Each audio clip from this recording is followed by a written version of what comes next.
Welcome into a Friday night Pop Blender Unfiltered. What's going on, y'all? I got some pretty good topics, some pretty fun topics, and hopefully this time everything will cooperate and we won't have any issues, and so it goes. But let's get my friend Otis going here. Anyway, hope you guys are doing okay tonight.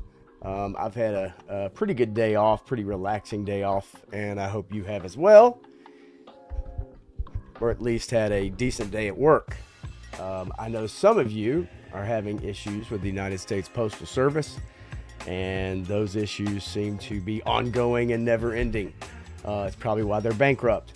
But anyway, that's a story for another day, maybe in almost 2 weeks or less, probably actually Wednesday night. Yeah, something's wrong. I can hear you this time. Man, I had to do some serious digging. Had to go into that scary place called Reddit and look up solutions to my issues, of which I found the solutions. Yeah, 3-star, you probably will be waiting another 2 weeks. You might be waiting longer than that if they have anything to do with it. I want to get rolling right in here, and as we get going and talking about some stuff, playing some stuff, and hopefully you guys will stick around for a little bit. Got a few topics to hit tonight, and a couple pretty funny videos to take a look at. But I did want to, let's see, let me bring this around here a little bit. I did want to give a big shout out to Woody Triple Deuce, the figure addict. He sent me a Alabama football player figure. This is obviously, as you can see, multiple hands. Let's see here if I can shine a light on this bad boy on the back where legends are made. Man, this thing is awesome, and I will be getting him out and posing him. But Woody actually sent that to me a little while back, and it's pretty sweet, man. That was awfully nice. And this is who is this company? Harbinger?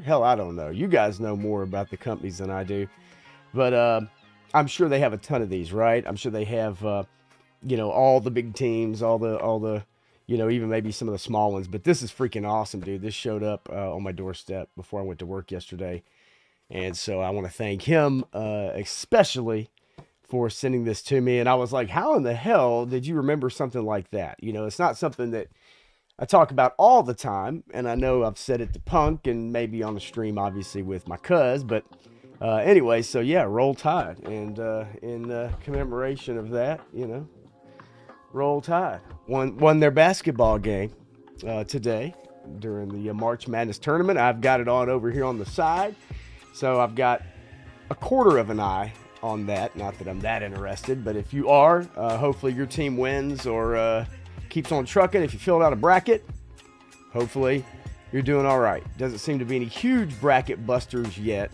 but we'll see. But anyway, so thank you, Woody. This is freaking awesome, dude. Very appreciated. Okay, so let's take a look. A few people have rolled in. Menjoza's in the house. 3-star draws in the house. Eric Thurman hanging way out west is in the house. Clint Jorgensen says, hasn't Tennessee been getting the best Alabama the past 3 years in football and basketball? Not the past 3 years, and not necessarily in football per se. Basketball, maybe so. I know that they won a big game towards the end of the season there. That gave Auburn the outright SEC regular season championship. And then Florida went on to beat Tennessee in the SEC championship tournament here in Nashville last week. So yeah, but Tennessee, I think, rolled right along as well. Matthew Madsen says, Harbinger Studios makes Savage Crucible also. Okay, hello. Lizard People, Frazetta Death Dealer, Ball and Chain, Elric, Fish People, etc. And if anybody would know about all of those, I would expect it to be you. That's for sure, my friend. So to get things kind of kicked off, I did want to play a little something that I just stumbled upon, and it just to get the night started off properly and correctly. Um, and and why not? Why not this? And why not our friend Sydney? So happy you love the first drop of my collection of Frankie's bikinis. We have more dreamy pieces coming our way, so tap to sign up for early access so you can get more information. Thank you, Sydney. Thank you so much. I know Ronnie Trickshot's jealous that Sydney sent me that personal message on Instagram. I know he'll be really, really upset at that, but I do appreciate it, Sydney, and love and kisses to you too. I know we'll talk later. Um, yeah, yeah, exactly. Holy moly, man, what a doll. Yeah, she's a keeper. She's a keeper. Anyway, so I got the disco ball going. I've added it to the shelf to make it all the more no theme, I guess, or whatever you want to call it. It's a mess back there, but one day I'll get it all together. I also had another video I wanted to play for you guys, and I kind of wanted to get it. I want to get a couple of these just started, get us in the right mood, and I was told about a special parade, folks. A very, very special parade that you may not be familiar with. I know I was not familiar with, but this is a very special parade, and I'm glad I know about it now. So I want you guys to also hear about this parade. Now, it's difficult to see the parade, but you got to look closely. Got to look very closely. But this is in California, and I think you guys will really, truly enjoy this parade right here. This is the... Modesto, California today, crowds turned out for the annual Modesto County Ninja Parade, which once again passed through town entirely undetected. This is our 4th straight year coming, and we've still never seen a ninja. According to an arrow scroll delivered straight into the heart of the city clerk, this marked the 30th year that the Modesto area ninjas have stealthily celebrated their heritage. It's amazing how the ninjas can sneak by undetected on us. The kids love trying to be able to spot them and not being able to. A record crowd of 3,000 people came out to not see the ninjas. We were right where the ninjas probably were. Best part was probably when I found the candy in my pocket. The ninjas must have came up behind me like really fast and took all this candy. Despite its long tradition, only once in 1984 was any evidence of the parade's presence captured on film. Truly And after the event, attendees were informed that the theme of this year's parade had been Shirotori Kuroi Kage. Yeah. So for all of you, if you've never seen that, that is a parade that's been going on for 30 years. 30 years. Ninjas. Matthew, I know you love ninjas. And, man, I mean, true stealth to pack that many ninjas in a parade and not be seen except for one time in freeze frame. Truly fascinating, truly amazing. And I'm so glad that I've been told about that now, because I'll be keeping my eyes out for the ninjas and may even go to the parade one day myself if I can, kind of like San Diego Comic-Con, hopefully before it shuts down. And so Matthew says that's so old. Well, yeah, it's been going on for 30 years, Matthew. I mean, it is an old parade. It's been going on for 30 years. I mean, that's, 30 years is old. Anyway, okay, so here's the deal. Number one, George Foreman died tonight. That's right, ladies and gentlemen, George Foreman just passed away, or we just learned of George Foreman passing away. As a matter of fact, I'll look it up real quick, but I'm pretty sure that the poor man has passed. Yes, he has, according to just this BBC article. It says boxing heavyweight George Foreman has died at age 76. My mother turned 76 on March 19th, actually, and 2 days ago. And she even made a comment to me the other day. She said, I never thought I'd live to see 76. And I think we all feel that way, especially nowadays. Of course, I guess we've really, our lifespans have increased dramatically from 100 years ago, 50 years ago, whatever. But, you know, well, a lot of people were saying vax. So I don't know. Yeah, no, no, sorry. Yeah, 3-star. No, that was George Foreman. George Foreman. I don't think George Foreman did fentanyl, but I digress. Anyway, so yeah, it's a shame. Although he did leave behind a fantastic product that probably all of us owned at one time in our lives, the George Foreman grill. I know I had one for many years. I think I used it about 3 times, and yeah, that's about it. And yes, 3-star draw. He did do some lean, mean, fat grilling. Oh no. Anyway, but yeah, I just figured I'd let you guys know that news just broke.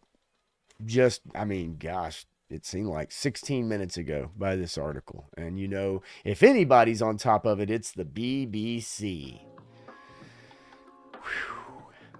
But anyway, so yeah, so rest in peace, George Foreman. He did bring us a lot of memories.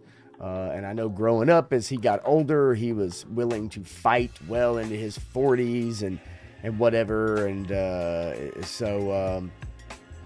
so yeah, that was kind of a totally new, different thing for him to do. I think it was Evander Holyfield maybe that he fought when he was very, you know, well past boxing prime. That's for sure. Maybe even 50. I can't remember exactly. But anyway, so rest in peace, George. You know, I mean, I think all of his sons are named George as well, like George the 2nd, 3rd, 4th, 5th, George Foreman Jr. the 3rd. Very interesting man. And yes, the jokes keep coming. Heavyweight loss. Eric Thurman coming in. I should have a bell sound. Ding, ding, ding, ding, ding. Very good, Eric. Oh, that's beautiful. It's, oh, you guys. So anyway, all right. So I'm going to give my comments, my thoughts on Daredevil Born Again episode 4. I know I'm several days late in watching it, but I watched it, made some notes, and I have some thoughts on it. I will tell you, the people I've watched and I've heard from know and have said that this show, after episode 5 or so, or about episode 5 or 6, things start to pick up. You can tell that it was a different show. It was filmed, and this seems like 2 different shows that were made. And this episode 4, is a perfect example of how this seems like 2 completely different shows filmed or reshot at different times. The first half of the show, it's pretty boring, honestly. The second half is actually quite compelling. You know, we get a couples therapy session with Fisk and Vanessa, and right as they're both kind of answering questions, the therapist, Matthew Murdock's girlfriend, tells Fisk to shut up. Not so much in those words, but she's like, I just want to hear from Vanessa. Okay, all right. So Fisk has to shut up. Then she asked Vanessa to discuss her affair in detail. We find out Vanessa also has daddy issues because her father used to leave for long periods of time. So now we find out Vanessa has daddy issues. She had an affair because Fisk went away for a while. Of course, we understand he was shot in the face, right, by Maya Lopez, Echo. Vanessa was always okay with Fisk and his business and being in his life. She wanted to be part of his world. You know, now he's kind of like the side chick, if that's even possible for Wilson Fisk. And we've gotten no backstory in this show about how Vanessa is so much better at running the business. How the people are more loyal, that people are making more money than ever before. We've got no backstory. We have no history of this. We haven't been able to see it. We get nothing. After the session's over, the therapist wants to talk Vanessa alone, which really kind of betrays the whole idea of couples therapy, at least in my opinion. Now, those that have been, tell me differently. Maybe they have you speak separately. But I always thought that couples therapy is where both people get in there and work their problems out. However, she asked Vanessa if she feels physically threatened by Fisk. And of course, she says, look, there's one thing he would never do. He would never lay his hands on me. Which, through everything we've seen, we believe that to be the case. Now, we get away from that and we move into this guy named Leroy Bradford. And this is really kind of a joke of a plot because he's caught stealing some fiddle faddle. Fiddle faddle. Okay? You know what fiddle faddle is? It's toffee, butter, flavored popcorn and nuts, kind of like Cracker Jacks. He's caught stealing fiddle faddle and from a store. And he's guilty. They have cameras. They have all this shit, right? So he's guilty. So Matt Murdock goes to represent him pro bono for free. He finds out this dude has a rap sheet that's like 25 pages long. And the whole time he's trying to talk to him, dude is talking shit to Matt, making jokes about him being blind, like over and over. He even tries to say he paid for the snacks a week ago. Then he says something about how maybe the theft was from a scroll. So this guy, he references a fucking scroll. Okay? The only reference. There's nothing in this show that would, nothing that would give anybody, but somewhere out of the blue, he just references that, well, it wasn't me. Maybe it was a scroll impersonating me. So Murdoch barters with the district attorney or whoever the hell, the other lawyer, prosecuting attorney. And he gets him 10 days. With a 25-page rap sheet, he gets him 10 days. And then dude still talks shit and is pissed off how he wants to go home and he wants probation, even though he's had probation and bailed on probation. Then we get this whole sob story about like homelessness or whatever and why he stole the fiddle faddle because he wanted dessert and something that tasted good. And so then all of a sudden now we get current day social messaging in the show, which I'm not, so thrilled with. And yeah, Matthew, exactly. Like, how does the public know about the scrolls? I don't know. This guy evidently does and references it. It totally comes out of left field and makes no sense.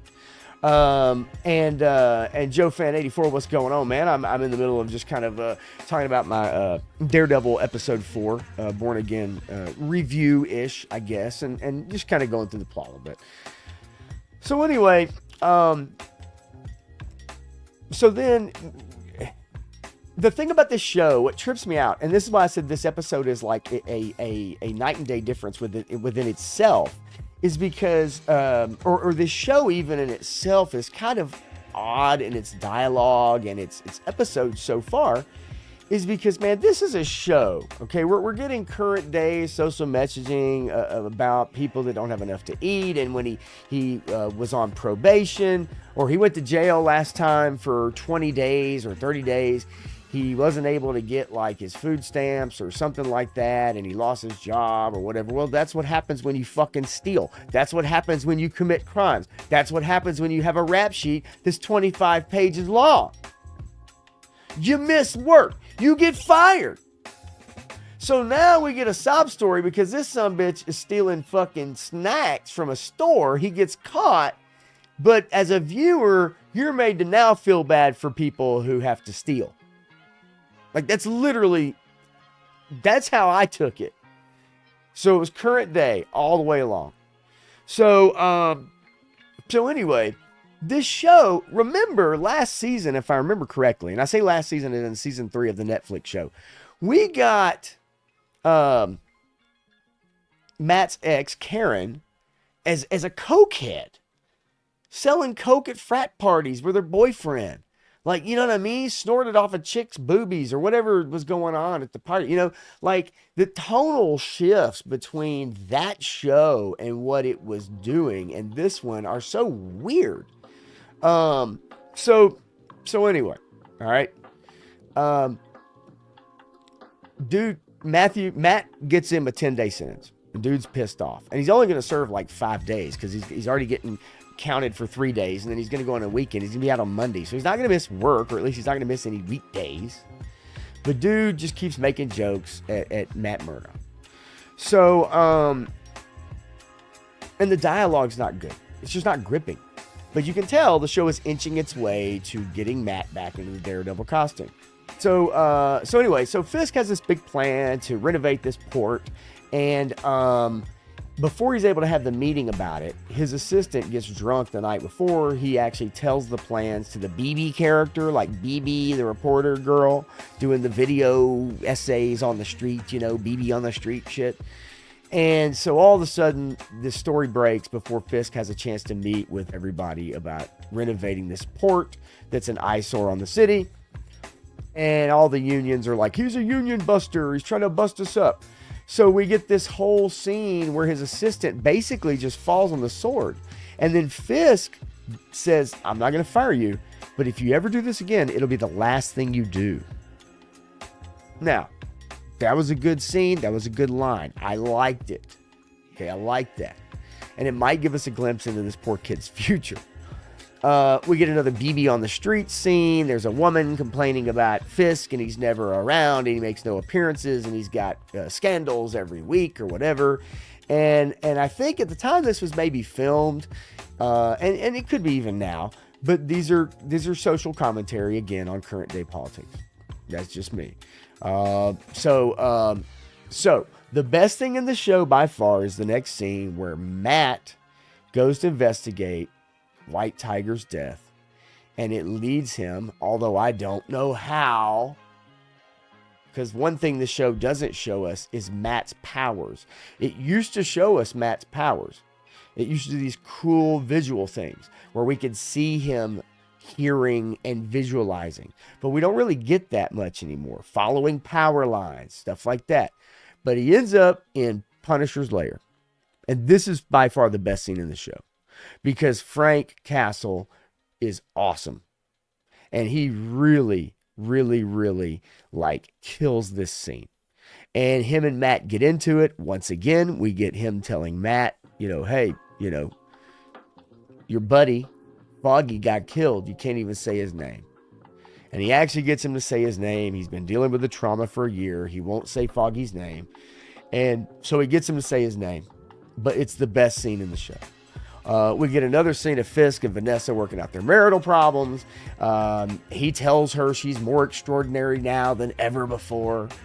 Then we get a scene with Matt and his new girlfriend. There's no chemistry there. We have zero backstory with her. We don't know who the fuck she is. And on top of that, the scenery in Matt's new apartment, we lose from the old apartment. The spectacular visuals that we used to get from his old apartment are gone for this fresh, clean viewpoint in New York City. It's very, not even close to as stunning as what we used to get. And then we get Fisk dining on a fine dinner while he has Vanessa's lover behind bars and chained up. And you know he's been beating on this guy that she had an affair with. And then at the same time, we see Matt Murdock pulling out his Daredevil tools, and he's spinning his sticks around and like he's getting into it. And then at the very end, we get a scene of the Muse. And the Muse is carrying a body to a lair. He's hooking him up to some kind of blood transfusion type thing. I don't know. I don't know the Muse's history. Maybe you do. And that's pretty much cut episode. My thing is this, the first half of this episode and the second half of the episode are like two different shows. The second half was actually compelling. Had some great dialogue. The first half with the social commentary, the guy that gets arrested for stealing fiddle fucking faddle, it's stupid. It's really stupid. And you could tell it was shoved in there. And I'm going to tell you something. I have a story about John Bernthal we're going to go over here shortly, pertaining to him accepting this job. Let me hit up the chat really quick, because I know you guys have been kind of here saying hi to each other, and I do appreciate anybody and everyone that's rolling in, listening to me ramble on a Friday night for whatever time that you have to do that. As I said, hello to JoeFan84.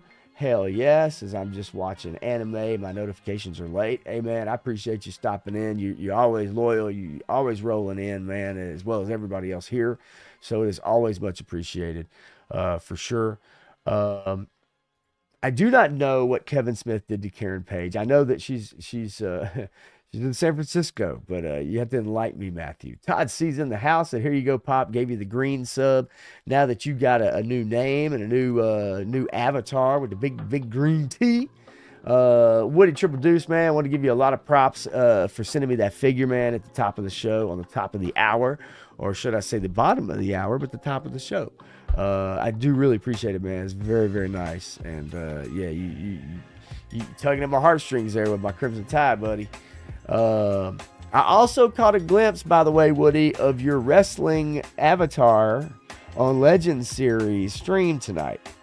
That was very cool. That's a super cool thing he's doing. That's called taking care of your members. And if anybody doesn't know, go back and watch Legends series stream from tonight, the pre-roll, because he is taking his members and he is making wrestling figures of them, or wrestling avatars of them in WWE 2K25, and gonna have them wrestle. And it's pretty freaking cool.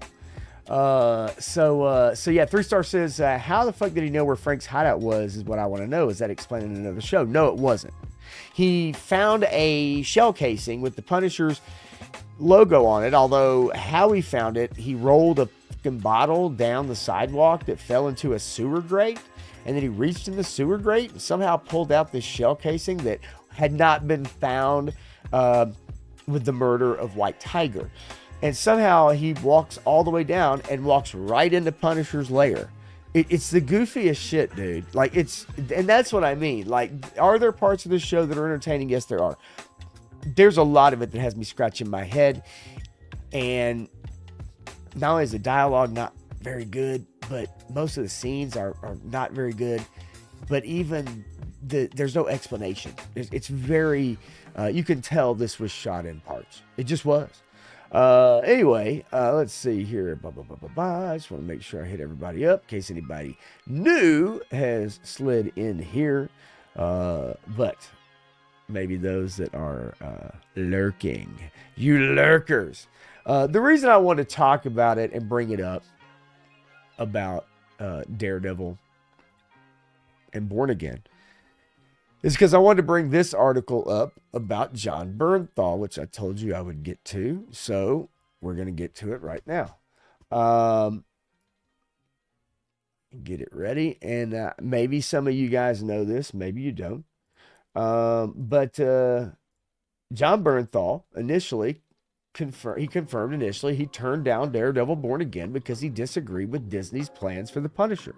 What they wanted from Frank would not appeal to the fans. Wow. You know, how many actors? Henry Cavill with The Witcher, right? John Bernthal with The Punisher. Wanting to stay true to what the character is about.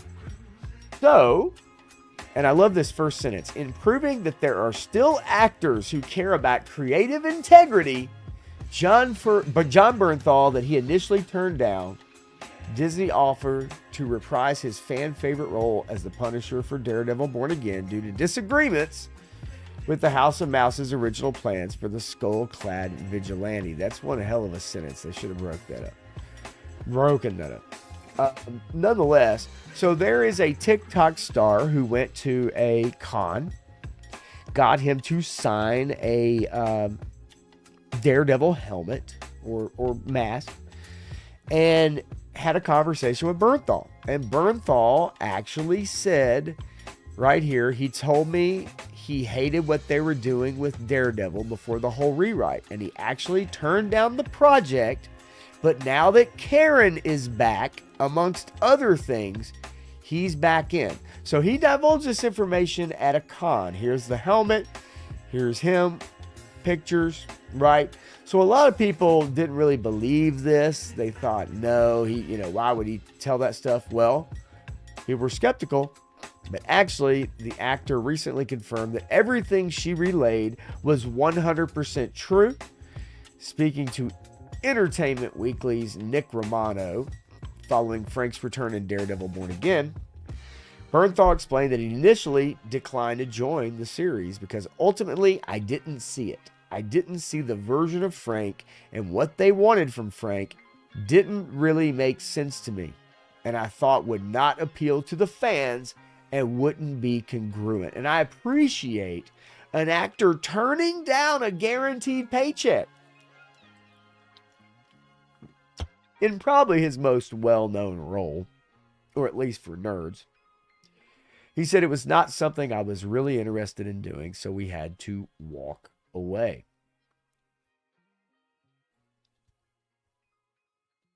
But as we now know, despite his initial refusal to return, he would ultimately change his mind after Marvel opted to take Born Again back to the drawing board. Now this, and Matthew, you might comment on this too. And if you're talking about Bernthal wearing weed socks, that's pretty wild. So I would love for them to give him the white boots. Fuck it, man. Go all in. For real. Okay. So Matthew, maybe you can comment on this. This is interesting to me because he said the about face was based specifically on the fact that unlike Disney's previous showrunner committee, now here's the committee that they had that originally came up with the original Born Again idea that they scrapped, but you still see remnants of it in these episodes. It said Kevin Feige, Marvel Comics editor Sana Amanat, Disney's Louis D'Esposito, Secret Invasion co-producer Chris Gary, and original Born Again series writers Matt Corman and Chris Ord. Basically, it took dedicated showrunner Dario Scartapone and the rest of the production team that actively sought Bernthal's input in developing the next chapter of Punisher's story. So the original team, they got all them people. That's great. High socks. Makes sense, right? And yes, Woody Triple Deuce, you do have high socks. Contact Buzz, my friend. So Bernthal actually, okay, so here's the trick. Check this out. They brought him into the conversation. They got specific about where Frank is psychologically, where Frank's at physically. Taking a beat to offer his thoughts on the entire developmental roller coaster, Bernthal then noted, sometimes you have to be very, very clear with your intentions in this business. You can't get confused with how much you love something, how much you love playing something, how much you want to do something. You've got to make sure you're serving it. You've got to make sure you're doing justice to the people that believe in it and doing justice to the iterations that have come before you. It is absolutely like refreshing to hear an actor say, I need to make sure I'm doing right by the people who came before me or who created it or who wrote it, right? So the thing is, though, is that he also has his own show coming up. An upcoming Punisher special presentation, and he assured fans the same respect the character mentality was at the forefront of his writing process. So he is partially writing. He's writing this new Punisher presentation that's going to be coming out on, I'm sure, Disney Plus. His pitches, he had to come in, he had to pitch it, he had to like go through meetings, he had to answer every question or you know, combat every issue that the people brought up to him. And he said that it's visceral, it's psychologically complex, unforgiving, no holds barred version of Frank, where he's going to turn his back to the audience. Violence has a cost, and we're going to see that cost. He said, I'm grateful that they're letting me go to places that I really want to go to. There's no official release date yet for the Marvel Punisher series, but what I am glad to hear is that Bernthal basically stood his ground and said, you know what? Nah, I'm good. You know, I'd love to come back, but I'm looking at what you've written. And so here's the deal. Charlie Cox and Vincent D'Onofrio did the same thing. They did the exact same thing.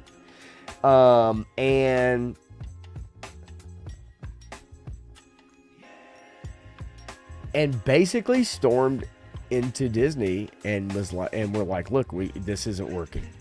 this has to change. And they scrapped the comedic version of what the show was supposed to be like. And the reason it had probably a comedic tone is because if we remember, in She-Hulk, Matt Murdock was a big simp for She-Hulk doing the walk of shame, right? They obviously wanted to denigrate any male character in that show, and they did a great job of it at the expense of their main character, who looked like a drunken whore.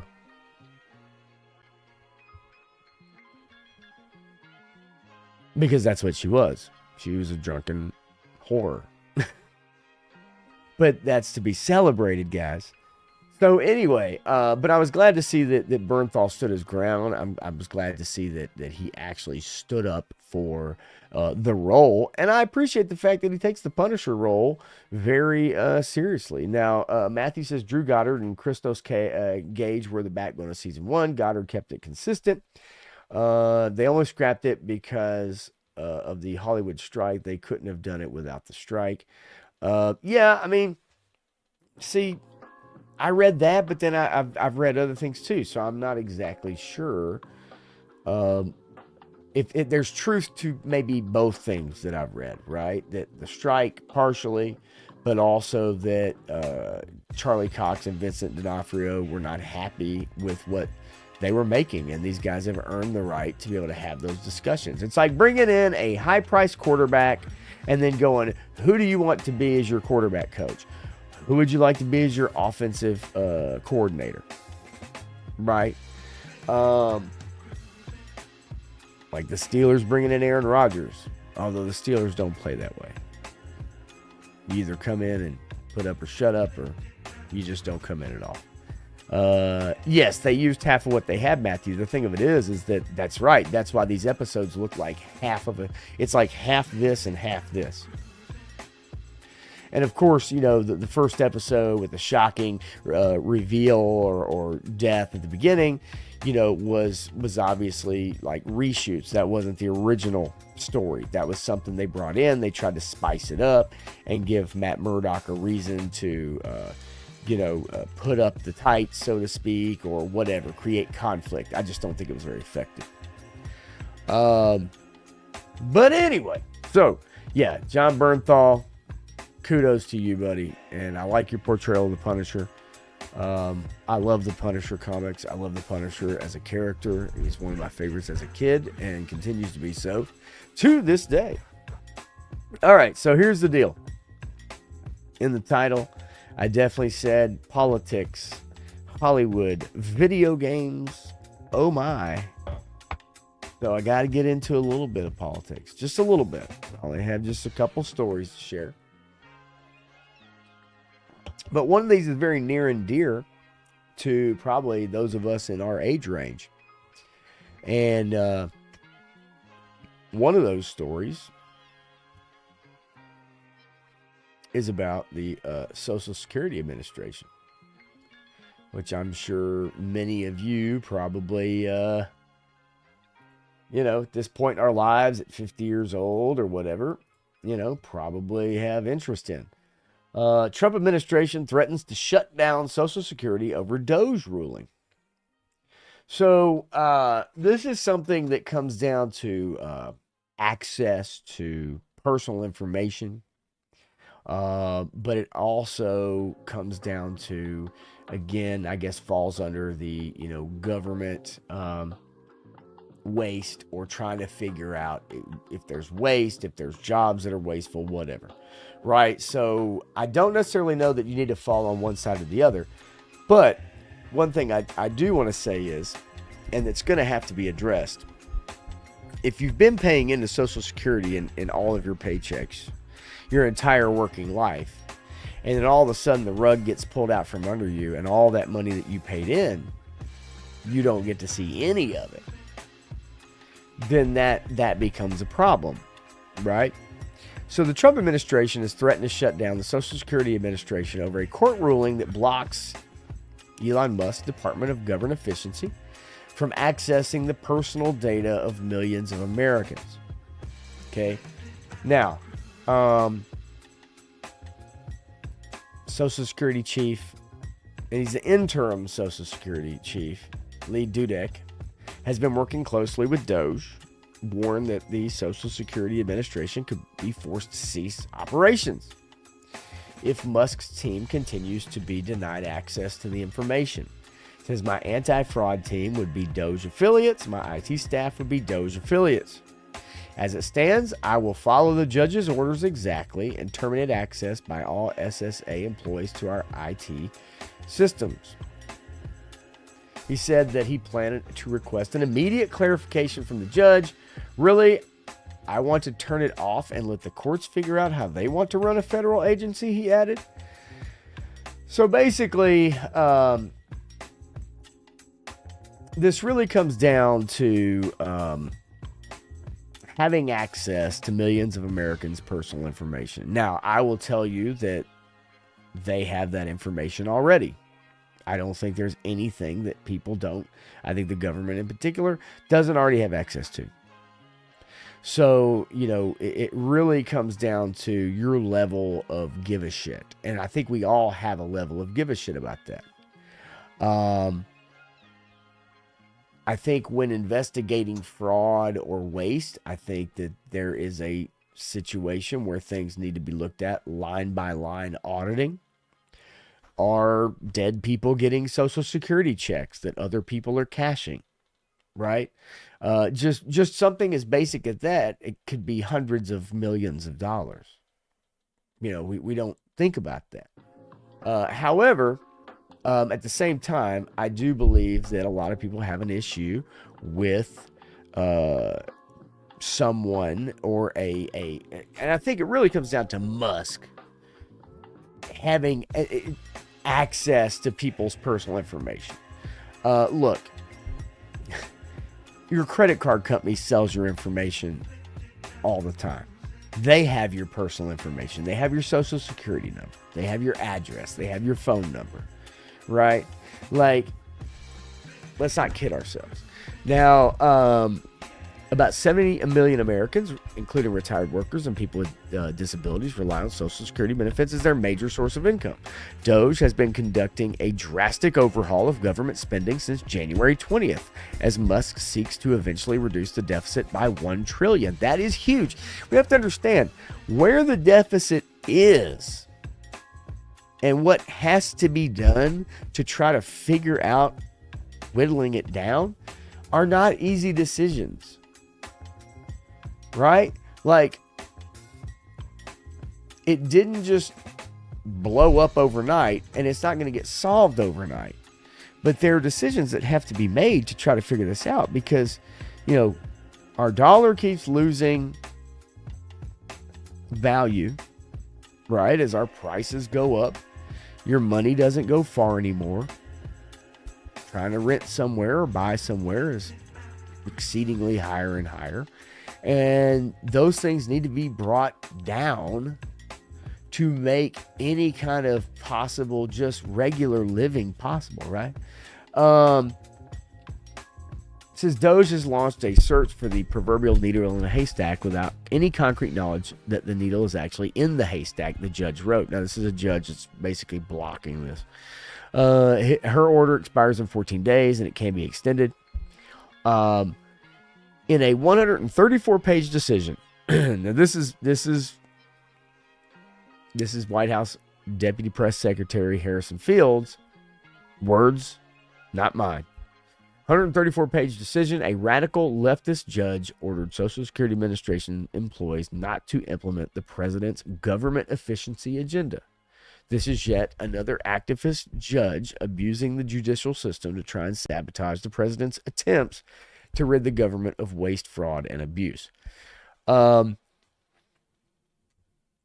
sides will use strong and hyperbolic language to try to argue their point. And we all know this, right?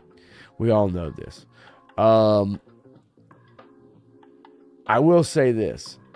As far as, let's see here. I want to get to it. Matthew Matson says Social Security has been broke since the politicians spent all our money for their special projects. Well, that's and so okay, so then this is what we're trying to get to the bottom of, right, Matthew? Like, they're trying to get to the bottom of where is all this money going and how do we save it? How do we get it back in the pockets of Americans? That's the bottom line of all this, right? I mean, what it seems to me, and that's why Musk has been brought in with people he trusts that he brings into the fold to go line by line. If they're IT nerds and autistic, on the spectrum, computer geeks, whatever you want to call it, to figure this shit out, then like it's a black and white issue. It's just them looking for things that don't make sense. I read a story today. They found 3 computers that are just basically creating money out of thin air. Right? Obviously, that can't be good for our economy. So 3-star says, I kind of like Elon, but I don't need him meddling in government affairs. Well, the thing of it is that it's not meddling because he's been appointed. So it's not like he just inserted himself. He got appointed, and it would be just like anyone else getting appointed. It just so happens to be the richest man in the world who has gotten appointed to this duty. And on top of that, at this point, what our country needs is a businessman to look through these affairs. Politicians, career politicians, they're not business people.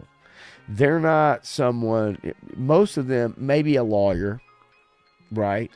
Might have been a lawyer and then a judge, maybe, or not. Most of them probably not. Or you have like Ocasio-Cortez, he's just a bartender. So, but when you have someone who specializes, this is what they do, that's kind of what you need. You need someone who knows what to do with this stuff. And Bobby Wold is in the house. I'm hearing something about Mark Ruffalo is begging Trump not to AI him. And see, that's where you get to the goofy shit, Bobby, right? Because then you get these celebrities who are making these outrageous claims. Thank God we had Rosie O'Donnell move to Ireland. I mean, we need more of those people to move out of the country. If they're so broken up about the president getting elected, and they tell everybody they're going to move, then move, right? Yes, Bobby, that's true. About 20,000 people that are still collecting Social Security at the age of 120, and that's fraud. That's waste. 20,000 people for 30 years, probably 40 years or more, give or take, several years, still collecting. So who's getting that money? The money's going somewhere, and you're paying into it, right? So nonetheless, the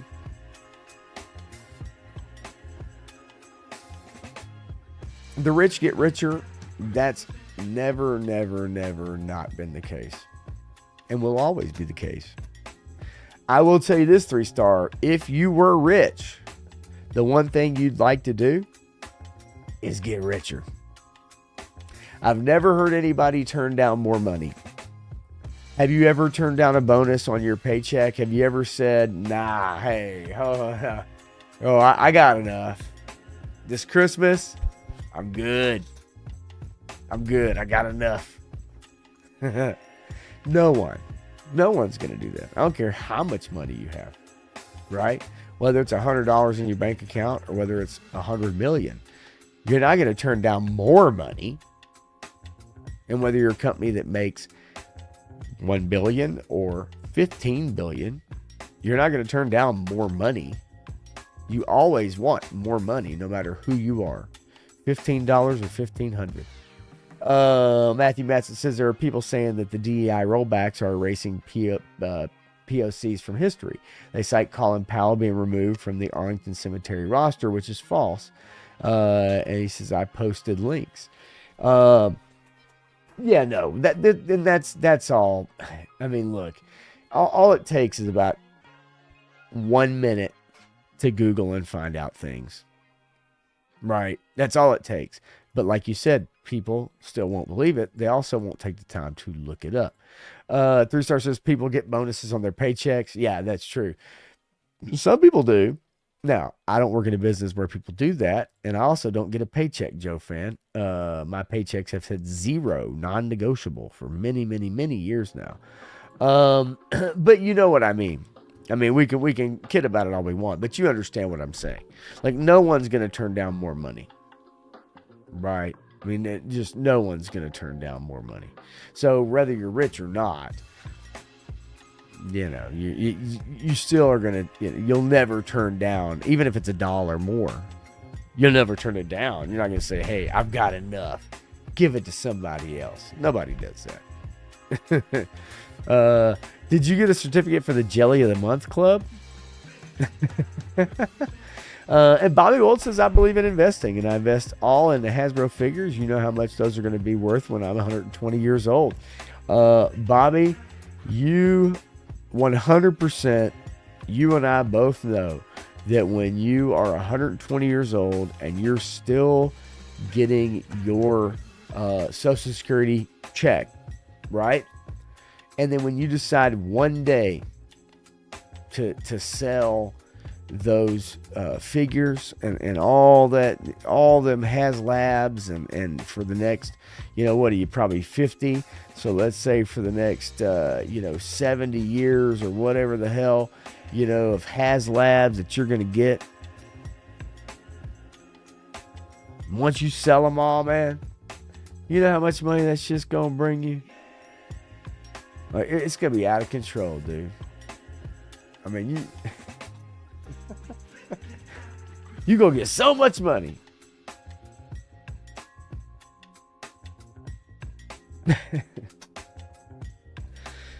Oh, Lord. Anyway, so, yeah, Matthew says $5. Yeah, I always want, it's like we get these toys now because we love them. But it's like, it's totally different than the 80s when you could pass the stuff down.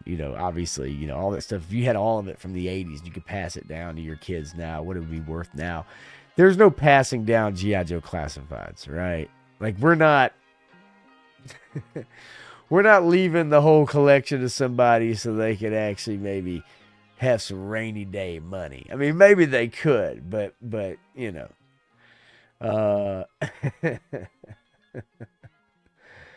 sorry, we get it, right? Joe Fan 84 says I got a 401k invested. I buy gold and silver. I think that's a great idea. Absolutely great idea. So another story I want to bring up. I want to move through this quickly. Is that a judge is basically blocking Trump's attempt to use wartime law to deport Venezuelans. Judge James Boasberg scolded the Justice Department in a stern order on Thursday for having evaded its obligations. So basically this comes down to, and you may have seen the pictures about the ICE basically taking a bunch of Venezuelan immigrants. You've seen their heads being shaved, I'm sure, in shorts on, or whatever the fuck you call it on Instagram. The Trump administration said that they investigated all these people. They have ties to the Venezuelan street gang, Tren de Aragua, to El Salvador. It says that, they basically deported scores of Venezuelan immigrants under a powerful but rarely invoked wartime statute. But a judge has now said that he's wanting to stop all this, and he's wanting these people back. He's wanting to stop. He said he's been requesting information about 2 deportation flights in particular. Says the judge scolded the department in a stern order on Thursday for having evaded its obligations to provide him with data about the flights. He wants the information as he seeks to determine whether the Trump administration violated his initial instructions to turn the planes around. Now, my initial question is, why does this judge want so badly to turn a plane around of illegal Venezuelan deportees? Like, why so badly does this judge need to have these people, this plane, turned around and brought back? I'm sure we could probably get to the bottom of that.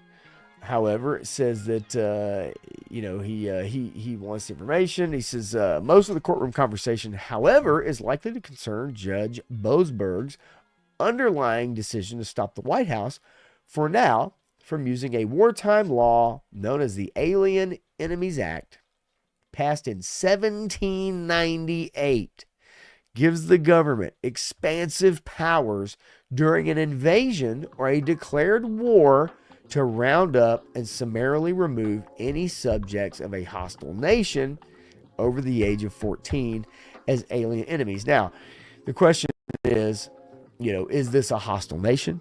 Is this gang a hostile nation? Saying Trump overstepped. The administration has claimed, for instance, that members of the Tren de Aragua should be considered subjects of a hostile nation. They're closely aligned with the Venezuelan government. It says, but lawyers for some of the deported Venezuelans dispute those claims, saying their clients are not gang members and should have the opportunity to prove it.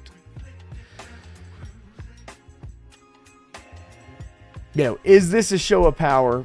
Is this a actual just getting shit done?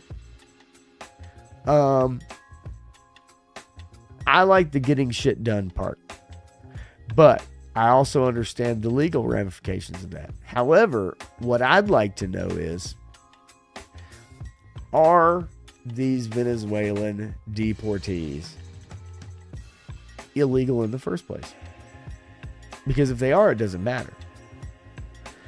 If they have ties to gang activity, violent gang activity, then who gives a shit? I mean, as someone who's born and raised here, who cares? I don't care. I don't care. I'm okay with them being gone. It does not hurt my feelings one bit. But I understand if a judge is trying to figure out whether or not. And basically what they've done is they've said, look, you have failed to provide this information for days. And they've asked for that information. It hasn't been provided. That's basically what it comes down to. And so, court's ordering to have this information. So I get it. I get where they're coming from. I just think that if these people are illegal in the first place, then in my point of view, I don't care. Right? Like, I honestly do not care. Mendoza, I would love to see you become Immortan Joe. I think that would be fantastic. I would love to see a Menjortan Joe. Menjortan Joe. That should be your nickname. Especially when you achieve Menjortan Joe status. Fantastic. Dreadnought K6 is in the house. What's up, buddy? Sorry I'm late. You are all good, man. Don't worry about it. Bobby Wohl says the judge thinks he's the next Greasy Gavin. Yeah, speaking of Greasy Gavin, he's been flipping his stances on a whole lot of shit here recently, right? You think maybe he's gearing up for a presidential run? You think so? Next thing you know, he'll have a podcast with his hands flailing all around like a wacky, wavy, inflatable tube man, 100%. Yeah, Greasy Gavin is gearing up for a presidential run, and I have a feeling he really thinks he's got a chance. But over this next 3.5 years or so, whatever we've got, J.D. Vance is probably going to whoop that ass. Okay, so here's the deal. And I agree with you, Eric. I hope not for your sake, too. That dude that's a snake, man. He is a snake. So Bernie Sanders. And I love to hear these because I'm going to look something up here. Bernie Sanders and AOC tell packed arena Trump is screwing over the working class. Progressive political stars say President and billionaire Elon Musk are turning U.S. into an oligarchy. So this is the whole new thing, right? This is it. This is where, it's every Dem, every leftist, everybody that has a problem with Trump, regardless of what he gets done. It's an oligarchy. He's a king. He's a king. If you say it enough, then it becomes true, right? That's the thinking. So that's what they do. Says that this is so funny. This is a tour, the Stop Oligarchy tour, because Bernie Sanders is a rock star. This was in Arizona. Now, keep in mind, Trump won Arizona, so just keep that in mind. That this was a tour in Arizona. Accused of screwing over the working and middle class Americans as they turn the country into an oligarchy. They feel the party's otherwise tepid reaction to Trump's radical agenda. Sanders is pissed at the Democrats. He says, we will not allow you to move this country into an oligarchy. We're not going to allow you and your friend Mr. Musk and other billionaires to wreak havoc on this country. So, wreak havoc on this country. Kind of like what's happened the last 4 years. Or from 2008 to 2016. I don't know. Just thinking about it. Ocasio-Cortez said, we're going to throw these bums out and fight for the nation we deserve. Sanders, an independent but votes with Democrats, trained some of his sharpest attacks on the top 1% of Americans. You know who the biggest criminals in this country are? They're the CEOs of major corporations who are robbing us every single day. So these are the same people that go out there and shout "Free Luigi." Just so you understand. These are the same people that go out there and advocate for CEOs losing their lives to deranged criminals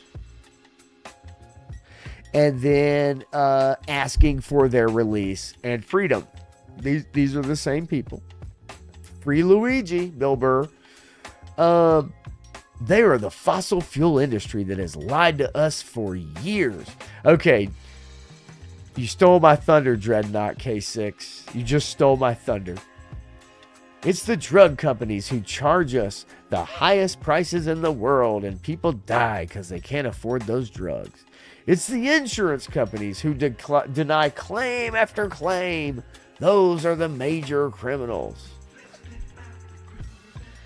Yes, Bernie Sanders is in the top 1%, folks. But of course, he's attacking the top 1%.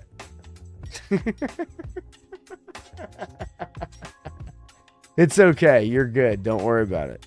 But I was getting there. I love when these people, it's like the celebrities who attack, and these rich people, and they, and you're like, oh, did you get paid on your last film? And where are you living at? What's the rent? How much did you buy your house for?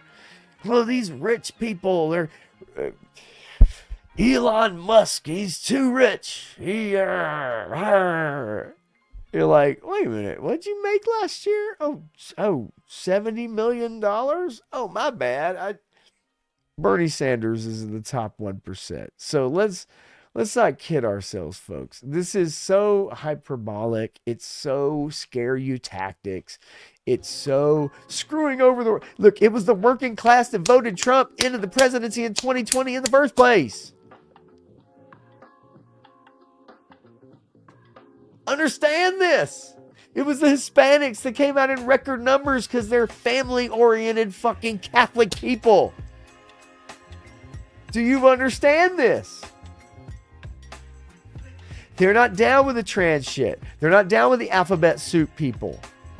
They're not down with the various rainbow flags in the classrooms for their kids. They may not be pushing English on their kids, but whatever the fuck, it doesn't matter. They're not down with all this tearing down the nuclear family shit.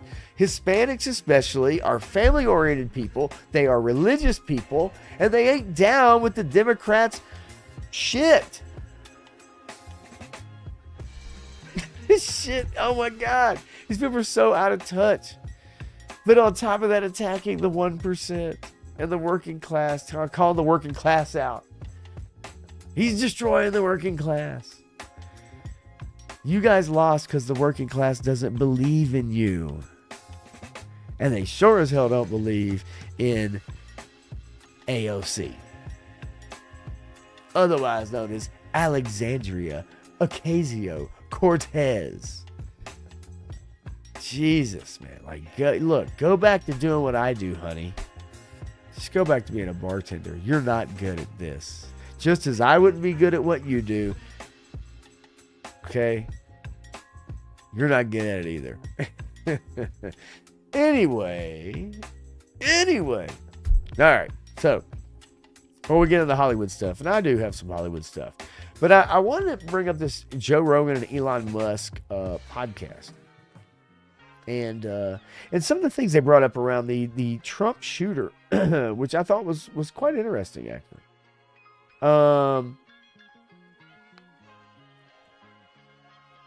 So Joe Rogan and Elon Musk pointed out the insane details surrounding the Butler, Pennsylvania Donald Trump assassination attempt shooter.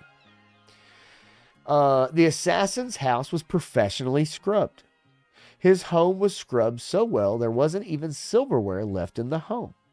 No footprint on the internet. No social media footprint. He was in a BlackRock commercial. Joe Rogan says some individuals inside BlackRock may have recognized that it's beneficial to them if he does get assassinated. There was never any formal report. There was never a press conference where they detailed all the information they know currently and where the investigation stands at the moment. He was a very young kid there with a rangefinder used to measure distances. CNN streamed the rally live, which Joe Rogan does not believe they did for any other rally, and certainly not for a rally that's in the middle of nowhere in Pennsylvania. They wouldn't let people be on that roof because the Secret Service lady said it was sloped and it was dangerous. The snipers that were on the other roof was a steeper pitch, which makes no sense, okay? Random people saw him and pointed him out on the roof with a gun for a long time before it happened. The kid had 5 phones. His body was immediately cremated.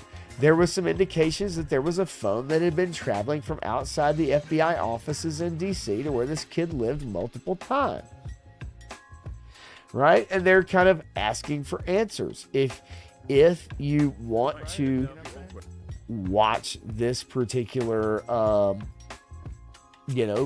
back and forth with these guys, I will share this link right here. Let's see here. Cancel and paste. I'll share this link right here if you'd like to go back and watch this back and forth with Joe Rogan and Elon Musk. When people talk about conspiracy theories and they talk about stuff like that, we talked about JFK for years. I remember doing a paper on JFK, right? It was right around the time Oliver Stone's movie came out. I remember doing a paper on it. And the thing of it is that, you could say, well, it's all conjecture, it's all theory, right? But now that we have the JFK files that are coming out, and mind you, I think it's 80,000 pages or something crazy like that. 80,000 pages.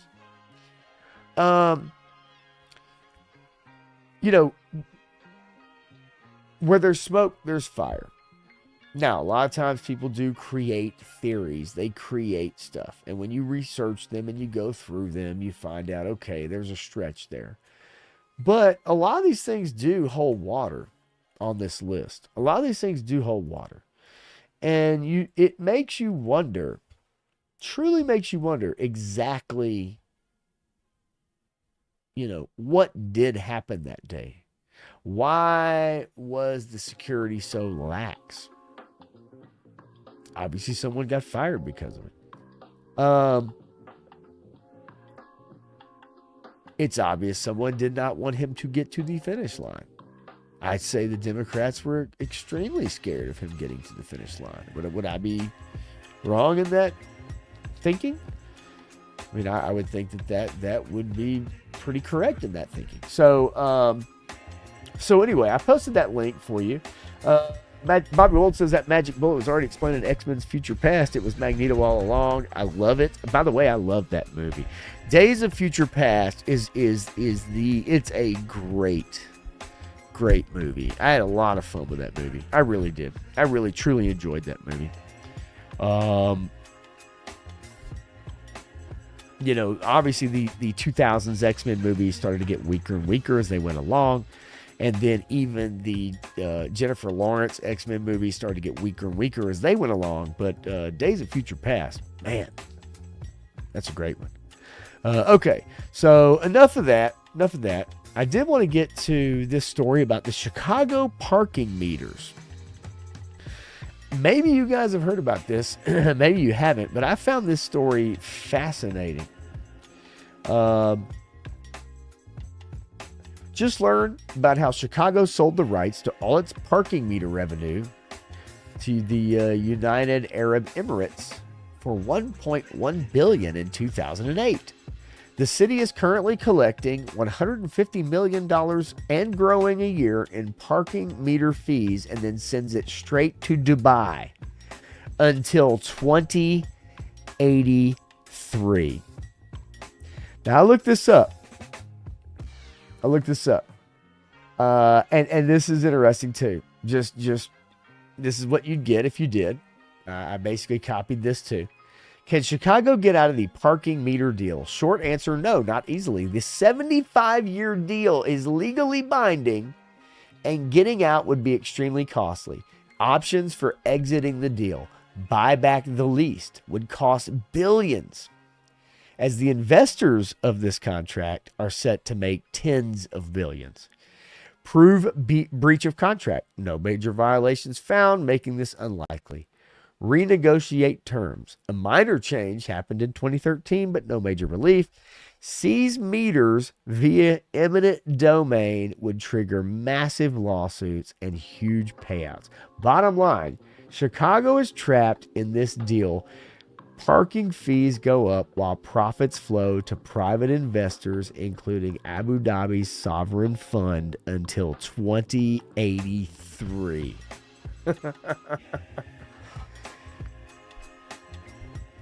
Chicago entered into a deal, a private deal, which would send funds and allow basically the UAE the controlling of their parking until 2083.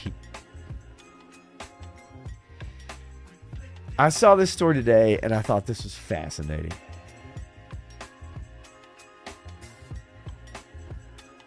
Fascinating. I can't believe, how does this happen? And you think that's just one deal. How many of these types of deals are all over the United States? All over the United States. Now, this story is something that I wanted to cover last week, and I didn't get to. So I want you guys to check this out, and let's watch this video together. This happened. Maybe you've heard about this, maybe you haven't. Tonight, a family is looking for an apology after they say their daughter was attacked in the middle of a track meet. Tonight, 10 News reporter Jason Freund spoke with the family about the alleged incident. When Caitlin Tucker first wanted to start up track, her parents were naturally proud. She started in 8th grade, but originally she went in 7th grade, and she said it was too much running and she quit. So she ended up going back and doing it again in 8th grade, and she only wanted to do sprints. Fast forward to her junior year of high school, and she found herself running in the Class 3 state finals for Brookville High School. But nobody could have seen this coming. When you get on the other side of the track, you have to cross into lane 1, you have to merge in. And as I was coming up on her, she kind of made me get cut off a little bit, so I backed away. And then as we got around the curve, she kept bumping me in my arm. And then finally when we got off the curve, I slowly started passing her, and then that's when she just hit me with the baton and I fell off the track. Caitlin ran off the track and her mother ran onto it. Team trainers came to her aid, and the opposing school, IC Norcom, was quickly disqualified. But the damage had already been done. I could feel a headache coming up, so I just set out. But I recently went to the doctor, and they prescribed me with a concussion and a possible fractured skull. Now her parents are looking for an apology. They've got one already from the IC Norcom athletic director and the opposing athlete's parents. Now, they just want one from the coach and the opposing athlete herself. They were beside us at the event. They were watching the video at the event, but no one apologized or came to check on her.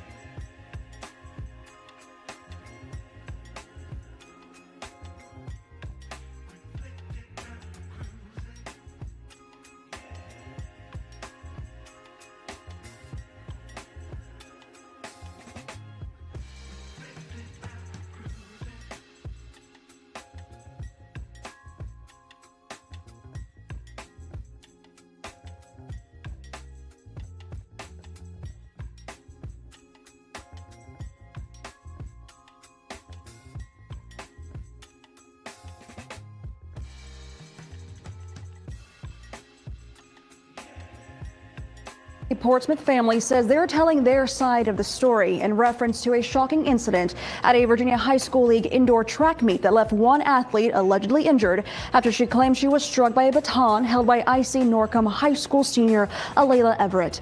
Everett spoke exclusively to 10 on Your Side's Markeisha Jackson, who brings us much more. The young athlete in question says there's more to that video than meets the eye. Everybody has feelings, so you're physically hurt, but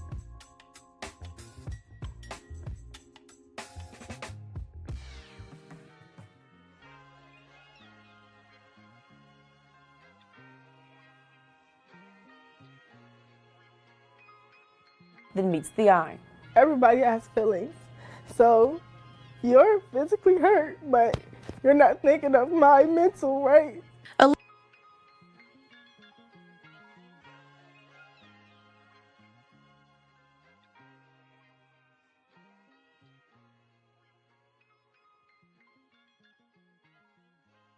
Oh yeah, my bad. I was on mute. Anyway, all right.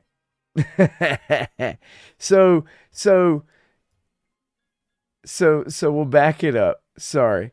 All right. This is killing me. Everybody has feelings, so you're physically hurt, but you're not thinking of my mental, right? You're physically hurt, but you're not thinking of my mental anguish.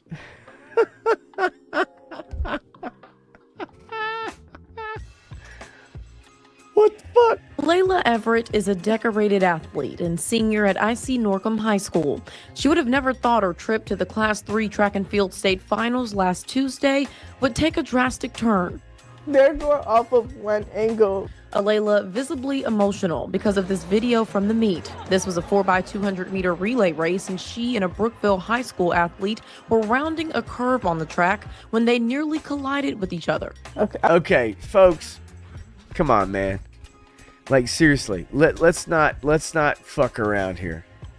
So, this news story is trying to paint this girl as if she's a fucking victim. And we're going to find out a victim of what. So she's already said this other girl's hurt physically, but you haven't thought of my mental anguish. After a couple times hitting her, my baton got stuck behind her back like this, and it rolled up her back. I lost my balance. Okay. After a couple times of my baton hitting her, it got stuck coming up her back. Let's hear it again. Let's hear the excuses. This shit is, you can't make this shit up. Behind her back like this, and it rolled up her back. I lost my balance, and when I pumped my arms again, she got hit. It appears intentional, but Alayla says it was accidental. But I know my intentions, and I would never hit somebody on purpose. I didn't have to see the first video, second video, 10th video. I know 100% that she won't do this to nobody. Okay, I gotta ask somebody. No time to chat. No time to chat. Okay, I know you. I know you ran track. 100% intentional from a track athlete. That's what I gotta ask you. Those are lightweight aluminum to hit somebody hard enough for a concussion. So here's the deal. Was this unintentional? Or did this girl clack this chick in the head because she was getting beat when we have video evidence? So you tell me. It is okay, so Eric ran track too, right? I know No Time did. So here's the deal. This doesn't have, You can't have the video evidence show you clowning somebody on the head with a fucking baton. I don't care how light they are or how heavy they are. It doesn't matter. And exactly, she's not losing balance. So not only is she lying on camera, and she has these crocodile tears, but we're watching the video. And she raises it up and hits this girl in the head. But now here's the problem, though. People in the last week or two are starting to come to this girl's defense. And somehow claiming racism. And I have no idea how that... I don't even understand that concept. Like, I really don't. So again... Okay, we're going to hear her explanation as we watch the video.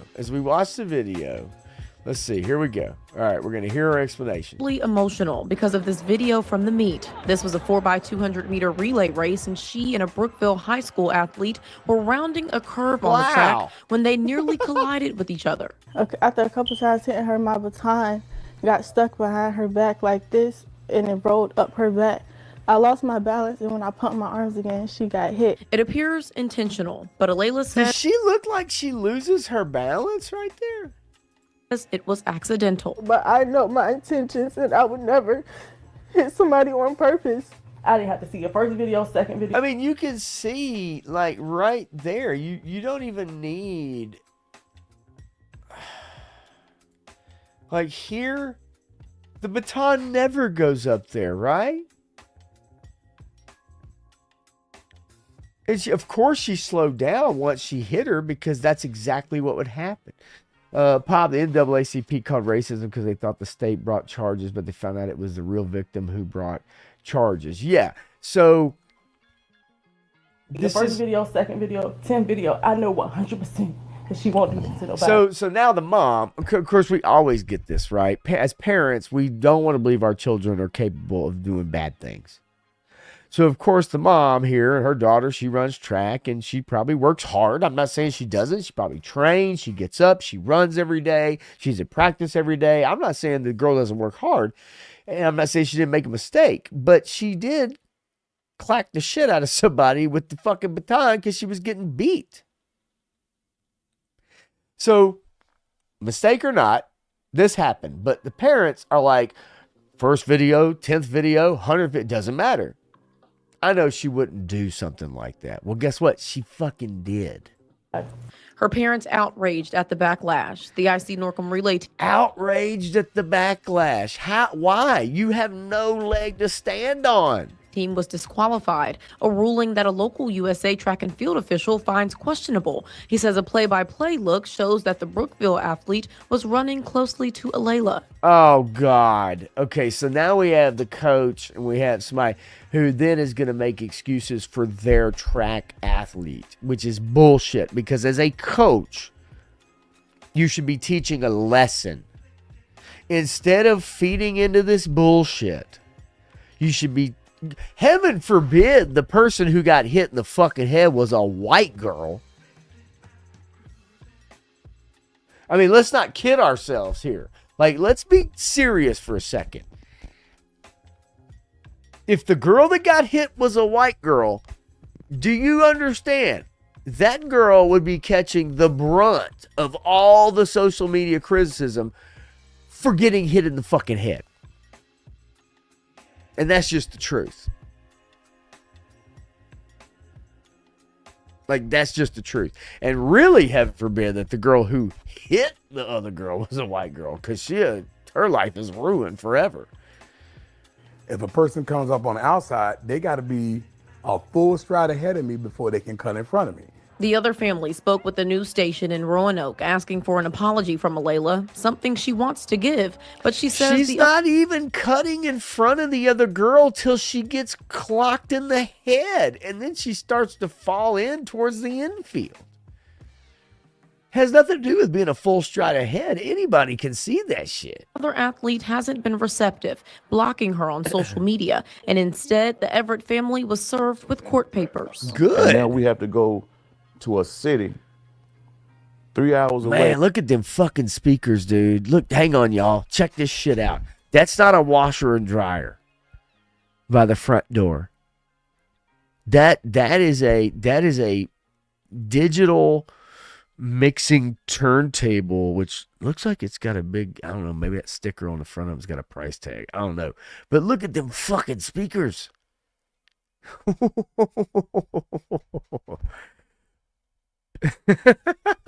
Party.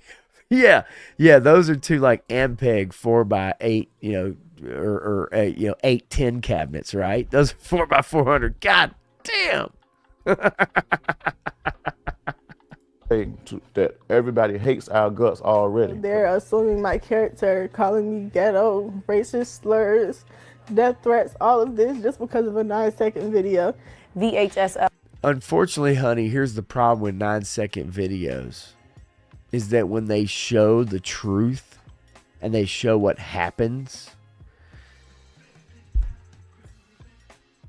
Oh, I don't give a fuck about the speakers. I just thought it was funny. So, the problem is when a 9-second video shows what you did and then you blatantly come out and try to act as if you didn't do it. That's the problem. And it's pretty obvious that we we can see what actually happened. Like, we could actually see there's no defending those actions. And yet it amazes me that there's people that will defend those actions. That's what I find fascinating. And for people who have run track, and that's why, and it's interesting to know, especially talking to like No Time to Chat, for instance, in there, is that there's people who have run track that do know what it's like to do that, right? But fake tears. I mean, I'm sorry, I can't. Let me catch up a little bit to what you guys were saying here. This chick has tried every way imaginable to talk her way out of it. I have mental anguish for purposely injuring someone else. Yes, I agree. That's exactly what it's like, right? And then I didn't see Marcellus Wiley breaking down this. But I do like Marcellus Wiley. I actually do. And I think he does good stuff. And I love it when he's on Dan Patrick. I actually need to maybe watch his show a little more, his podcast or whatever. But he does a good job. I agree. Bobby Wold says if you watch the full interview, oh shit, that's right. They have smoke detectors that are going off nonstop during the interview. Yeah, I saw that. I want to say I tried to save. It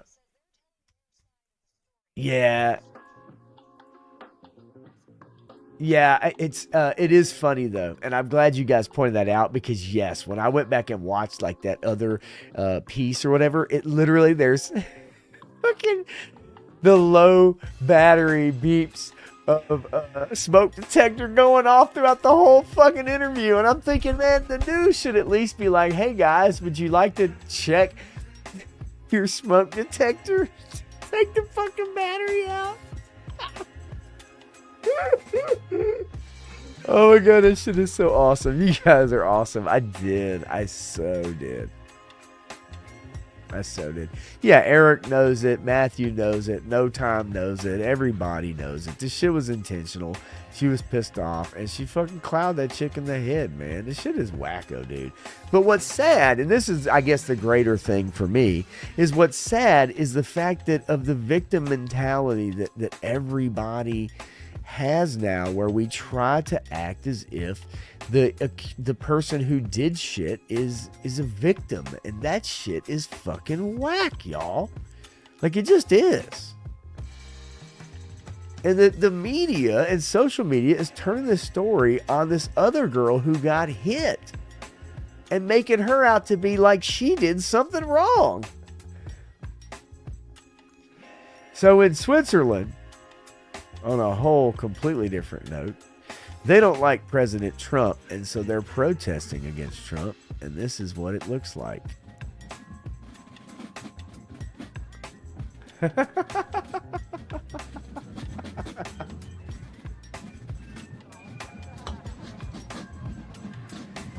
Oh, shit.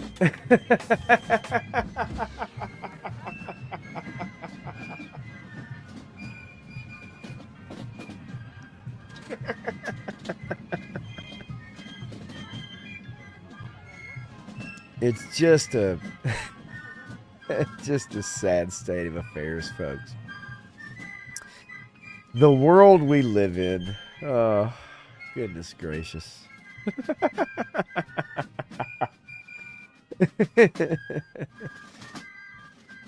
But I mean, shit, man. Like, wait, oh, hang on. Attend hut. That's pretty funny, though. Oh, shit. That's pretty funny stuff. I can't argue with that. Okay. It's too big of a hand for Trump. It is a mad, mad world, Mendoza. All right, so look. It's time to get out of the politics. It's time to get out of the stories around the U.S. I did have the story of the twerking airline attendant that got fired for doing a twerking video before she started her shift last week or whatever it was. Shit is stupid. People are fucking stupid. But I figured we get into some get a little Hollywood news, a little Snow White.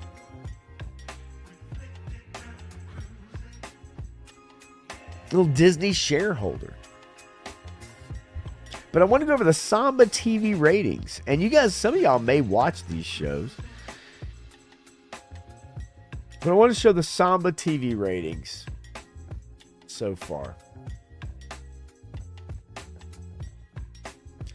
As it stands, these are the top streaming programs for last week, up to the 16th. The White Lotus, 1923. Reacher, Moana 2. The Electric State, Kraven the Hunter.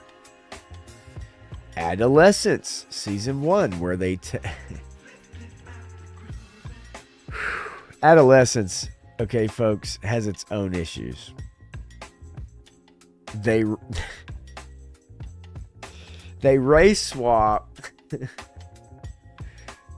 a knife-wielding, attacking teenager who was a black kid. And in the show, they actually change it to a white kid.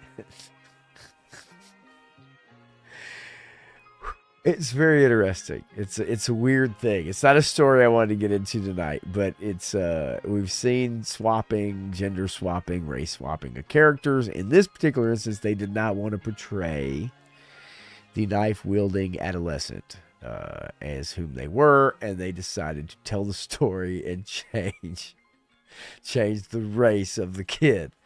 Running Point Season 1, The Pit Season 1, Severance Season 2. One thing you'll notice that's not in this top 10 is Daredevil, Born Again. You will not see it in this top 10. I think it's fascinating. All right. For those of you that are looking forward to the Superman movie coming up in July, James Gunn's Superman is still called terrible by Insider. Reshoots may be a ploy to drastically fix the movie. All right. Jeff Snyder, who previously questioned the buzz the big summer release has been trying to generate, heard from an anonymous source that the film was not good. He recently had good things to say in his newsletter, but soon after that was published, he was contacted by someone he trusts, and they reported the opposite. I got a call from my best source. Great newsletter tonight. You got one thing wrong, and that's about Superman, which I continue to hear is terrible, he said on his Hot Mic podcast. Didn't go into depth, but he implied he knows more than he let on. He doesn't think James Gunn is being entirely truthful, which could be due to the director's dismissal of the Daniel Radcliffe Clayface scoop as absolutely false. However, DC Studios is bringing in a marketing strategist to consult on Superman, someone who's worked on with Apple TV, Marvel, Star Wars. 30 years in the film industry. He's also led marketing campaigns for movies like Moana, Frozen, Maleficent, The Jungle Book, and Cinderella. He also oversaw the production of An Inconvenient Truth, The Help, and ironically, Waiting for Superman, a documentary critical of America's educational system.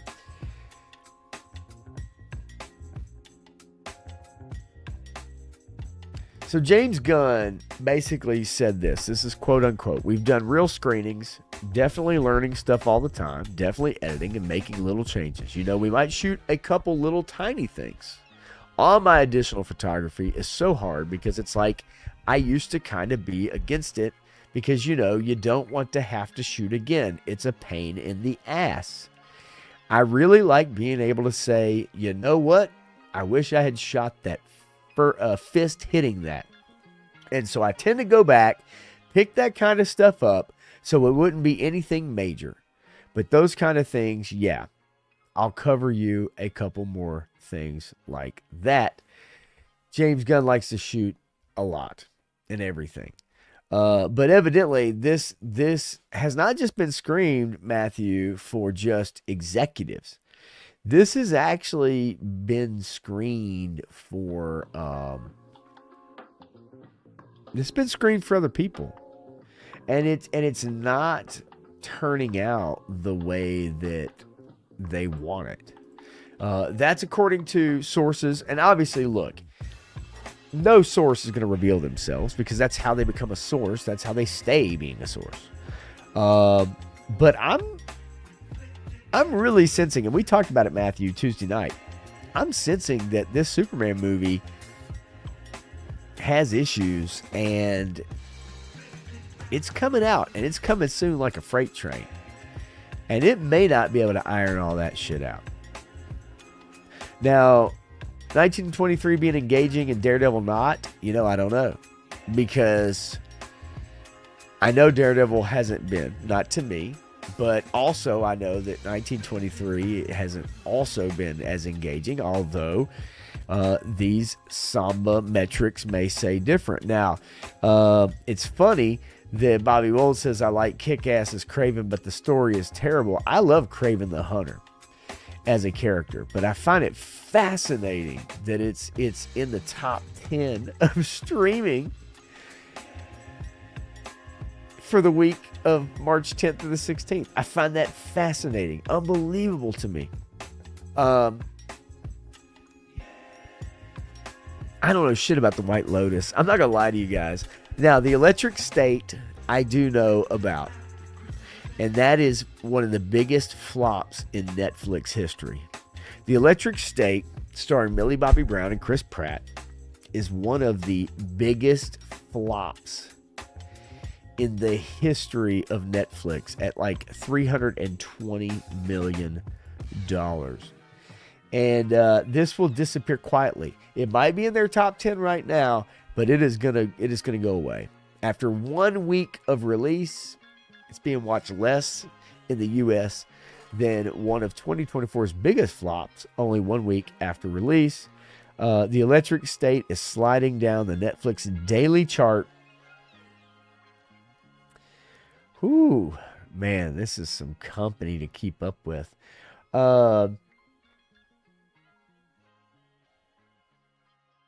$320 million. Now, this is the Russo brothers, folks. So here's the deal. If you're looking for the Russo brothers to come in and take hold of Marvel again with Robert Downey Jr., and they're going to do Secret Wars, and they're going to reinvigorate this franchise or reinvigorate this IP again, and they're going to do all these great things like they did with Infinity War, or maybe Endgame, or whatever.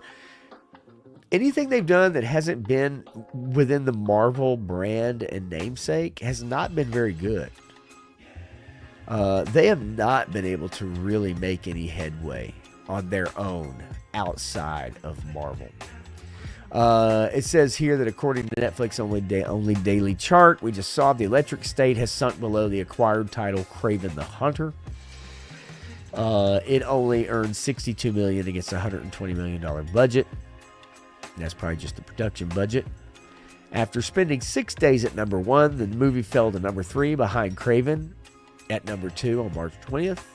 Fell even further at number 5 behind Kraven. And now is, continuing to fall, as we saw in that last slide. Electric State, Millie Bobby Brown, even though she's only 21 years old, she looks like a 40-year-old, and she plays like a teenager, so she looks just like a way too old teenager. But I have heard that the Electric State is just a brutal slog, and while the world building looks amazing, and could have been a wonderful movie, it's really hurt by its script and its expositional dialogue, which is just people telling you what's happening and what's going on, which a lot of movies tend to do today because the writers in Hollywood, the people who make movies and TV shows, don't trust their audience. They don't trust their audience to actually to have a brain. So most of your TV shows now, they have to tell you, they have to spell it out for you what they're doing in the moment while you're watching it, which I find, fascinating to me. But I do think that Netflix, because they are the king of the block when it comes to, at this point, when it comes to making money, they're the king of the streamers. They're the king. Even when it comes to movie making, they can spend $320 million and afford to lose that kind of money. They're always adding subscriptions. It's a nonstop cycle where every other Paramount Plus, Disney Plus, Hulu, whoever you want to call it, have all fallen off. Amazon Prime, the only reason they ever add subscriptions is because people get shit delivered and you get a Prime account for free. Other than that, Amazon Prime would not be adding subscriptions at the rate that Netflix is adding subscriptions. Netflix is constantly getting subscribers. So I know you guys are going to be excited for this. We do have coming out Riri Williams. Oh yeah, folks. Riri's on the way. Riri is on the way, folks. Riri Williams, Ironheart.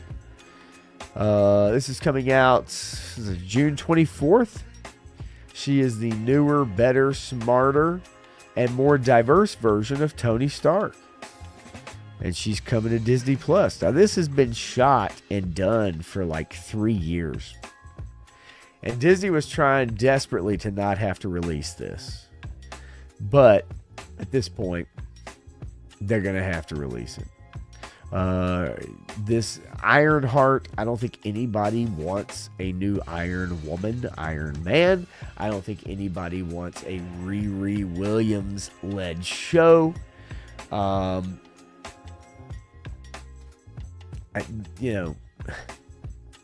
There's nothing about this. Disney has tried to stifle this show for years, not releasing it. And to give you a good idea of what current day society feels about Riri Williams, I will share with you this comic.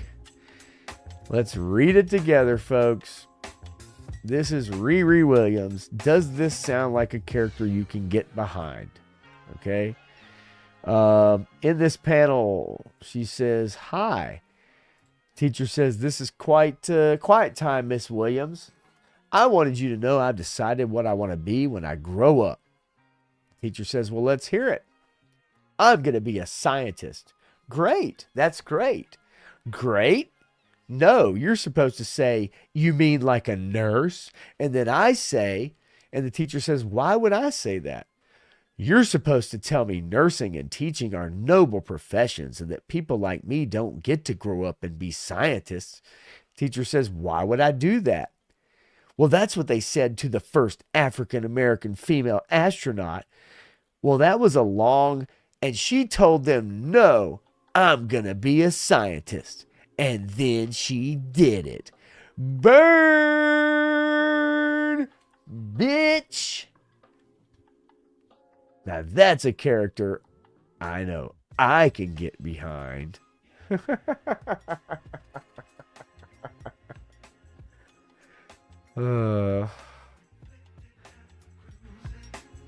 know what I think about those panels? You know what I think about those character panels? Jesus. Modern comics, folks. Seriously. Yep. Anyway, June 24th. Enter at your own risk.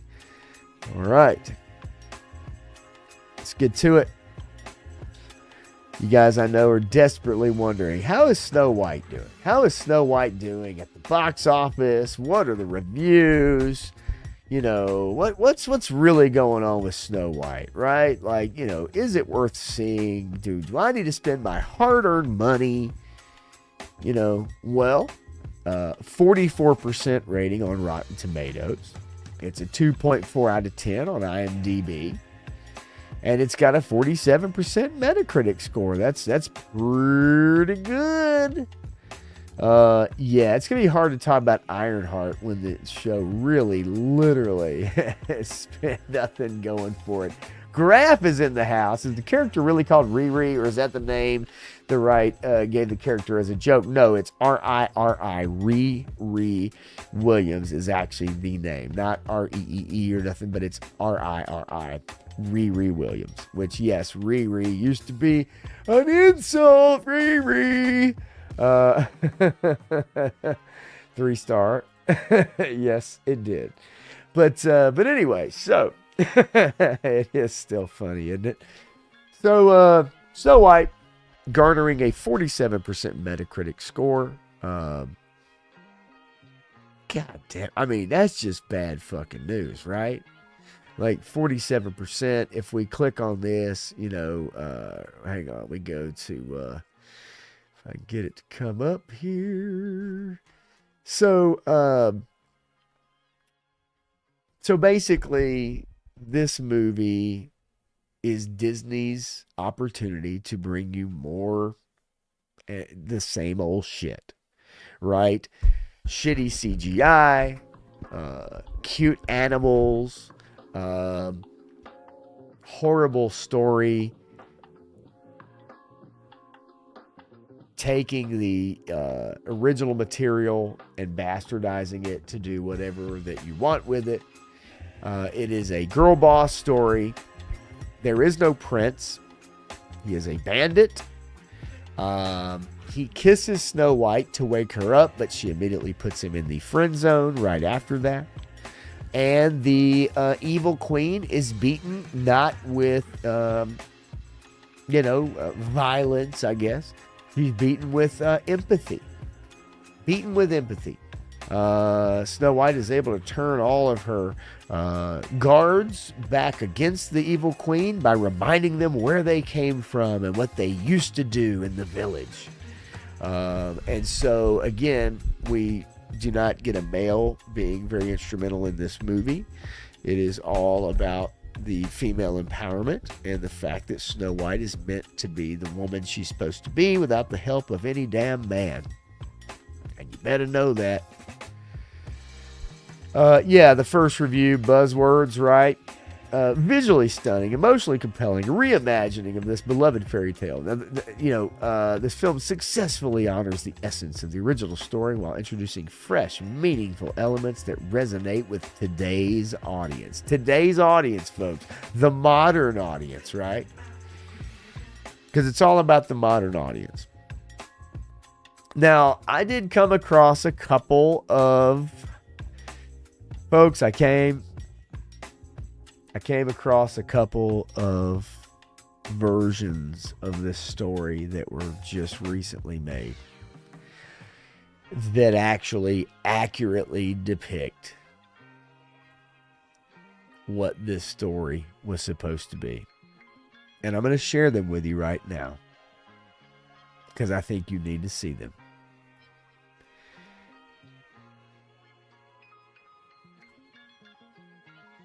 And away we go. Magic mirror on the wall. Who's the fairest one of all? Let's see.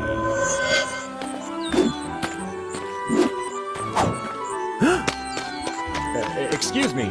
Your curtain. Please allow me to help. Help?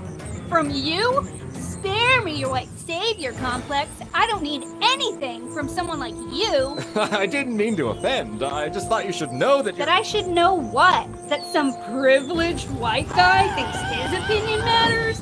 Get over your entitlement. I'm not some damsel in distress waiting for you to ride in on your high horse. I'm really sorry. I was just trying to be kind. Kind? If you want to be kind, disappear and take the patriarchy with you. Seriously, go away, stalker. You're weird. Weird. My queen, you're the fairest, but no longer the most evil. Wait, what?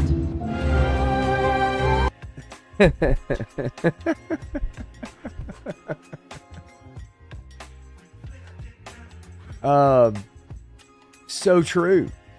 So true. Now, however, there also was one more video that was dropped that I stumbled across today. And this is from a deleted scene, folks. This is a deleted scene. This may be shocking to some of you. I definitely saw the Snow White versus Deadpool. But this is a deleted scene. This may be shocking to some of you, so I want some of you to understand. Just keep your emotions in check. This is quite shocking. This is no ordinary apple, my dear. It's a magic wishing apple. A wishing apple? Yes, one bite and all your dreams will come true. You offer it to me freely. In place of the patriarchy, you would have a queen! Not white, but diverse, inclusive, and equitable! I will become the leader I know I can be! All shall love me and despair! Get away from her, you hideous hag! Oh, what has she done to you? Fear not, First Love's kiss can break any curse.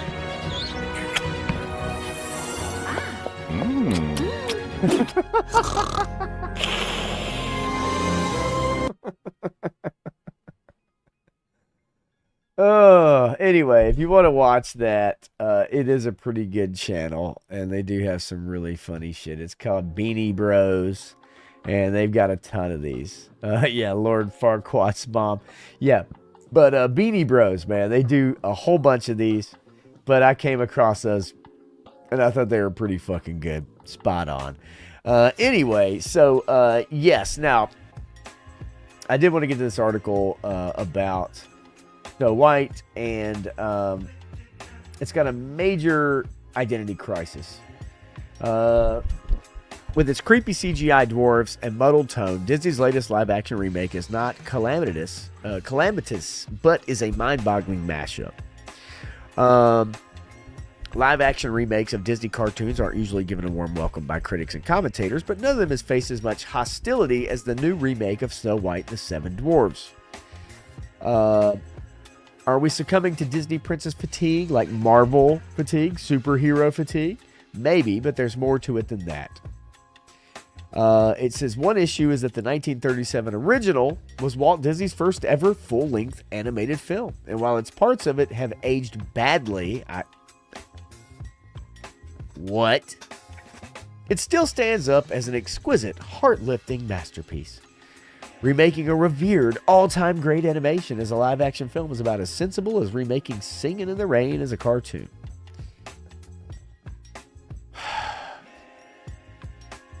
So, the film has been condemned for being too progressive, not progressive enough throw in the pronouncements on the Israel-Gaza made by its stars Rachel Zegler and Gal Gadot, you've got a perfect storm of bad publicity. So basically, it says for the first few scenes, we get the subversive version in an overlong opening sequence. We hear Snow White isn't named after her skin color, as the traditional story would have it, but after the blizzard that was blowing when she was born. It's not entirely clear why the king and queen chose to name their daughter in honor of the weather, but considering she could have been called Drizzle or Gusty Wind, she should probably count herself lucky. The exposition continues with speeches and songs about the days when Snow White's benign parents ruled a kingdom for the free and the fair, where the bounty of the land belonged to all who tended it. This has to be the closest a Disney princess film has got to paraphrasing a communist manifesto. So part of the film is a socialist, communist, I mean, truly, because they talk about the food being grown and the people who have more need to give to the people who have less, without fail. The mother dies, the father gets sent off to war to basically die. But basically this whole movie kind of goes back and forth in its messaging. She meets a love interest, but he's no longer a prince. But then as he tells Snow White to stop thinking and start doing, then she sings a song called Waiting on a Wish, which is a song about taking action rather than hoping that things will change for the better. Right? They have a song called Princess Problems, because she's got princess problems, right? Like, guys maybe wanting to get with her. But I think the biggest problem that the film does is they decided to not use little people for the dwarves, but then they cast an actual little person as one of the bandits in the film.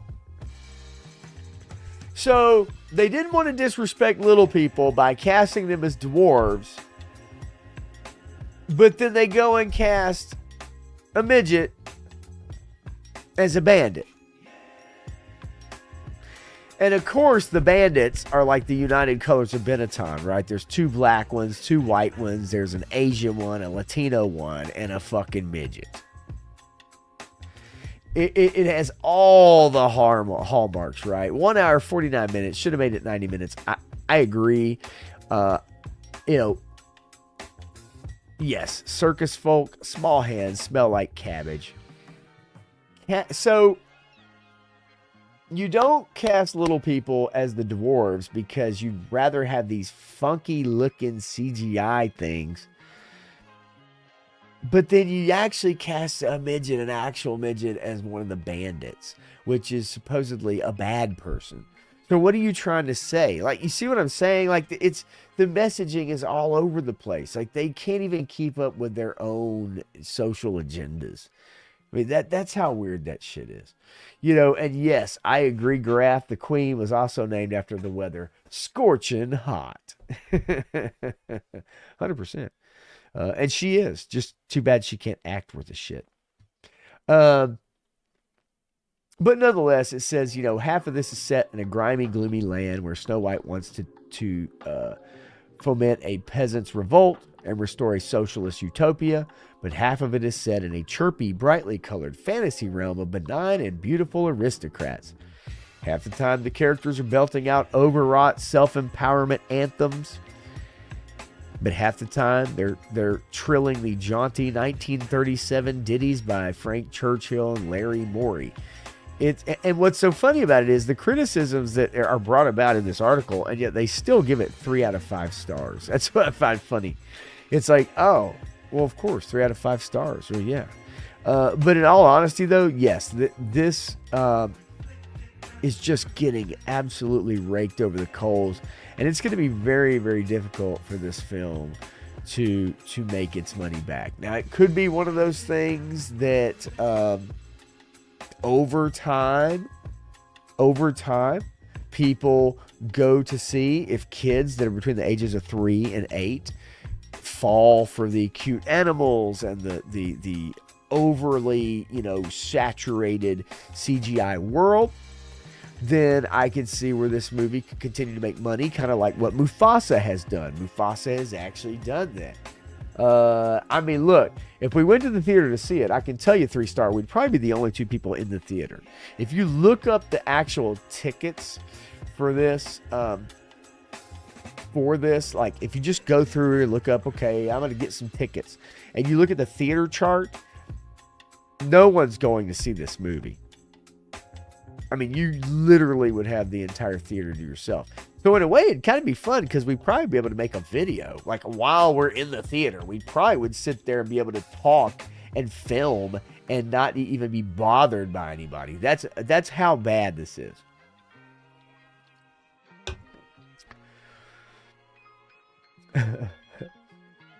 If you guys do, if you do want a great article about this, I will post the Outkick the Coverage article. Now, this is from the web archive. This is an archive only, so you don't get all the ads and shit from the Wayback Machine. But this is a great article from Outkick the Coverage about the movie. And it does go through several things. I mean, for instance, like if you look, and I love how a lot of these reviews, they go over, they talk about, they use the same phrasing, right? They talk about, return to form, best live action remake yet, thrilling, or it's a triumph, triumphant return. You'll see they all use the same phrasing, right? But if you look at actually who likes it, Hollywood Reporter, Variety, Entertainment Weekly, New York Times, Indian Express, all owned by basically like the same companies. And that's something that I want to get into to finish up tonight. And I've got one other story to really get into and some videos. But yeah, this is it is garbage. It is a waste of time. It's the same old thing. So here's the deal. I think Disney ultimately is really trying to just get through this so they can move on to Lilo and Stitch. I think Lilo and Stitch is something that is going to make money. Their remake of that is going to make money. It is going to crush it. They know that. I think we all know that. So ultimately, it's like if they can just get through this, if they can weather this storm, then I think ultimately Lilo and Stitch is going to make them some money. And I think that's truly what they're hoping for. And I would say that, overall, if it How to Train Your Dragon, that's another movie that they're looking for to actually really, cut through and make some money. Right? So speaking of Disney, he does. And I used to listen to him on the local sports talk radio from the time he first started on 104.5 The Zone until he left. And yes, Mr. Hanky is in a mug behind me on the shelf. There he is, right there. So weird doing backwards shit. How do you point your finger backwards? There he is. All right. There's Mr. Hanky. So anyway, and thank you, Eric, for the display looking fire. I appreciate it. Let's see here. Remember the days where people go see a movie just to see the Star Wars Episode 1 trailer? Yes, I do. Or the Marvel trailer, right? It is amazing in such a short time how far studios have fallen. And you know how they've fallen in such a short time, Graph? Streaming. Streaming has absolutely destroyed not only the movie theater, but Hollywood themselves, just in making bad movies and buying into this agenda, the message, and turning people off, denigrating 50% of your viewing audience. But streaming has also led very heavily to to the downfall of movie theaters, because movies don't stay in the theaters very long anymore. And all the money's being spent on streaming movies, right? $320 million for the Russo brothers to make that shitty-ass rat Millie Bobby Brown movie. That's where the movie's going to. And yeah, you're good, Clint. It is. I'm sure Clay Travis lives in Franklin, Tennessee. I would not doubt that one bit. He obviously, when he sold Outkick to Fox, he maintained creative control over the website and can say whatever he wants. And but also probably made God knows how much, tens of millions of dollars, if not more than that. And also Bobby Wold says, I heard they have a live action Moana in the works. You would think they would try to give some time for auto-tunes to regenerate after trying to make The Rock sound good singing. Yeah, the thing of it is, a lot of people remember that, that Rock song, right? They actually really do. Eric Thurman says, when Gen X dies, movies will never be good again. Unfortunately, the people that have replaced the writers, directors, showrunners are not as talented. And that is just a fact. I mean, it just is. I don't know how anybody could think that movies today that are written, shows that are being made and run are better than before. I just don't know how anyone could argue that. 3-star. Yeah, he does live about 15 minutes from there, and he's going to go pick up Joe number 5 issue comic tomorrow. I do have Joe number 5 here. I need to get on reading it. All right, so I want to bring up this, and I want you guys to listen to, this is the Disney shareholder meeting, annual shareholder meeting, and I want you to listen to the gentleman who is a shareholder who called in to ask a question and posit his thoughts and a motion for Disney to get out of the DEI game. And this is what he had to say, and I want you guys to hear this, because I do pay attention to shit like this. This is from the Disney shareholder meeting, and this is the next caller calling in. Horatio Gutierrez is the person who actually is moderating. These calls are definitely on a conference call, and Bob Iger is also on the line. But this caller calls in, and I want you guys to listen to this call. Against this proposal for the reasons set out in the proxy statement. The next item is a shareholder proposal by the National Center for Public Policy Research. The full text of the proposal is set forth in the proxy statement. Stefan Padfield will now present the proposal. Operator, please proceed with the statement by Stefan Padfield at this time. My name is Stefan Padfield, and I am the Executive Director of the Free Enterprise Project, which is part of the National Center for Public Policy Research. The National Center is the proponent of the proposal asking Disney to reconsider its participation in the Human Rights Campaign's Corporate Equality Index. Why should Disney stop participating in HRC's CEI? Because, as noted by Tyler O'Neill, senior editor at the Daily Signal, the Human Rights Campaign acts as a kind of mafia, forcing companies to embrace gender ideology in exchange for a high rating in the Corporate Equality Index. Specifically, as noted by Robbie Starbuck in a post on X, the HRC leverages corporations to support its work to legalize child sex changes and men in girls' locker rooms. Accordingly, it is not surprising that in recent months, 19 name brand companies, totaling over $4 trillion in market cap, have dropped the HRC's CEI. Companies like Tractor Supply, John Deere, Harley Davidson, Polaris, Indian Motorcycle, Lowe's, Ford, Coors, Stanley Black & Decker, Jack Daniels, Caterpillar, Toyota, Walmart, McDonald's, Meta, Target, Accenture, Pepsi, and AT&T.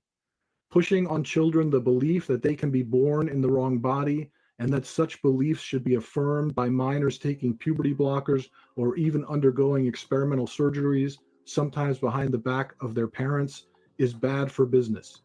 You can help Disney get out of that business by voting in favor of our proposal.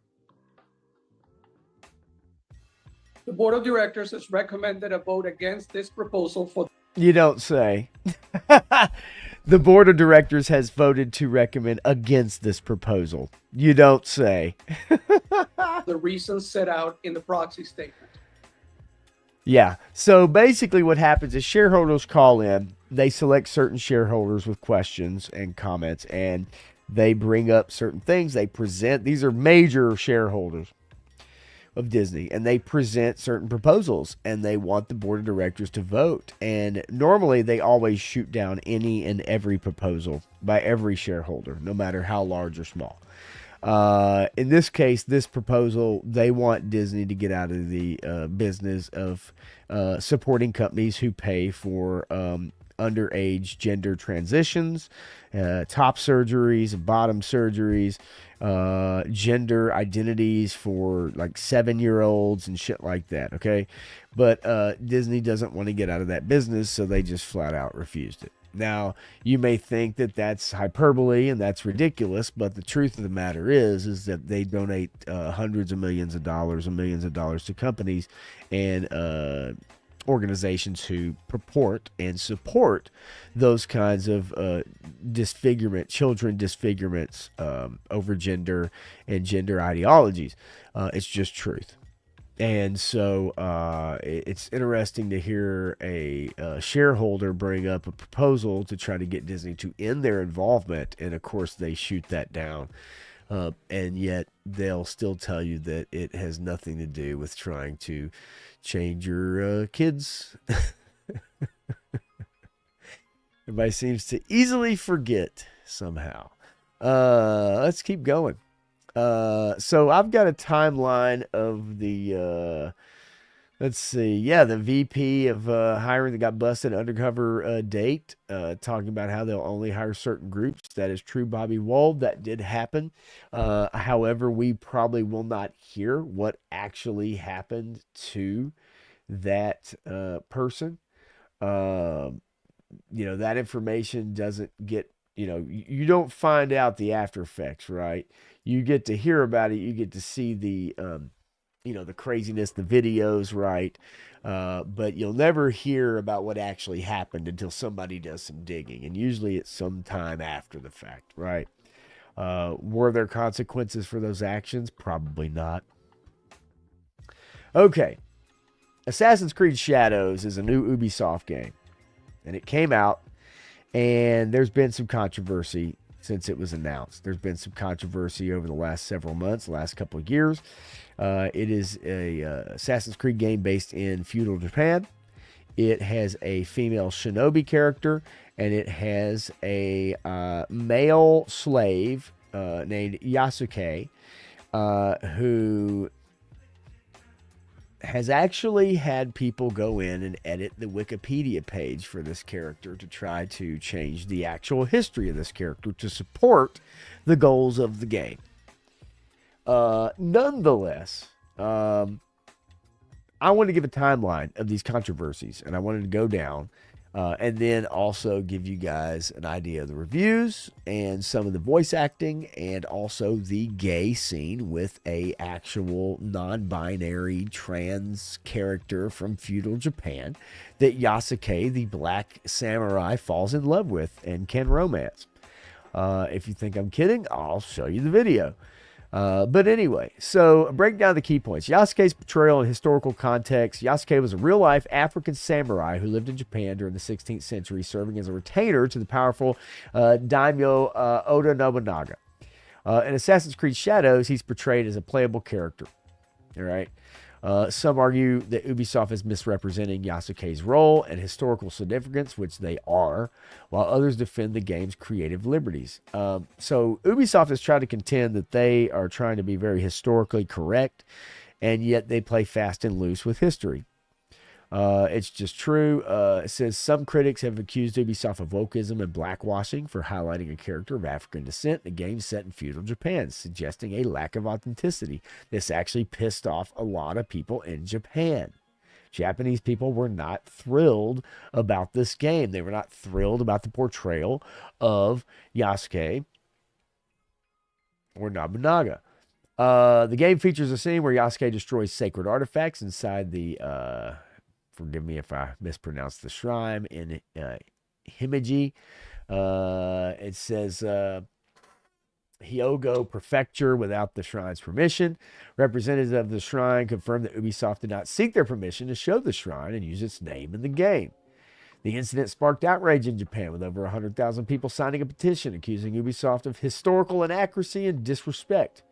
Ubisoft addressed these concerns proactively with a day one patch that makes tables and racks in temples and shrines indestructible.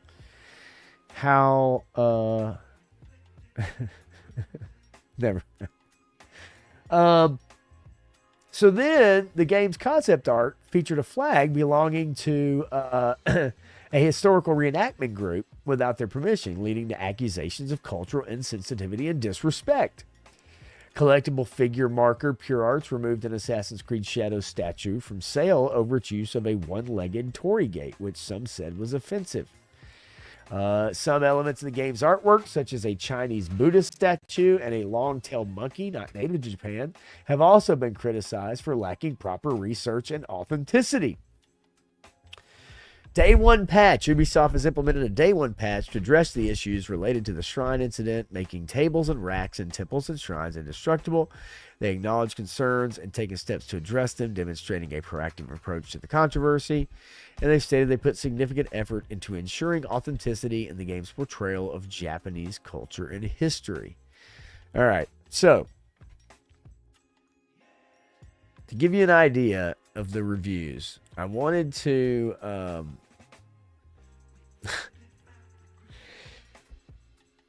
show this right here.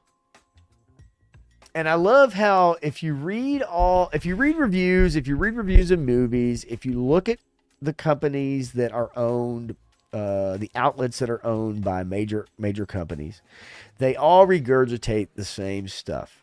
Okay, so whether it's a Star Wars movie, whether it's this game, whether it's that game, whether it's that movie, whatever it is, okay, they all will use the same language. And in this particular instance, if you look, you'll see Assassin's Creed Shadows review, a feudal return to form.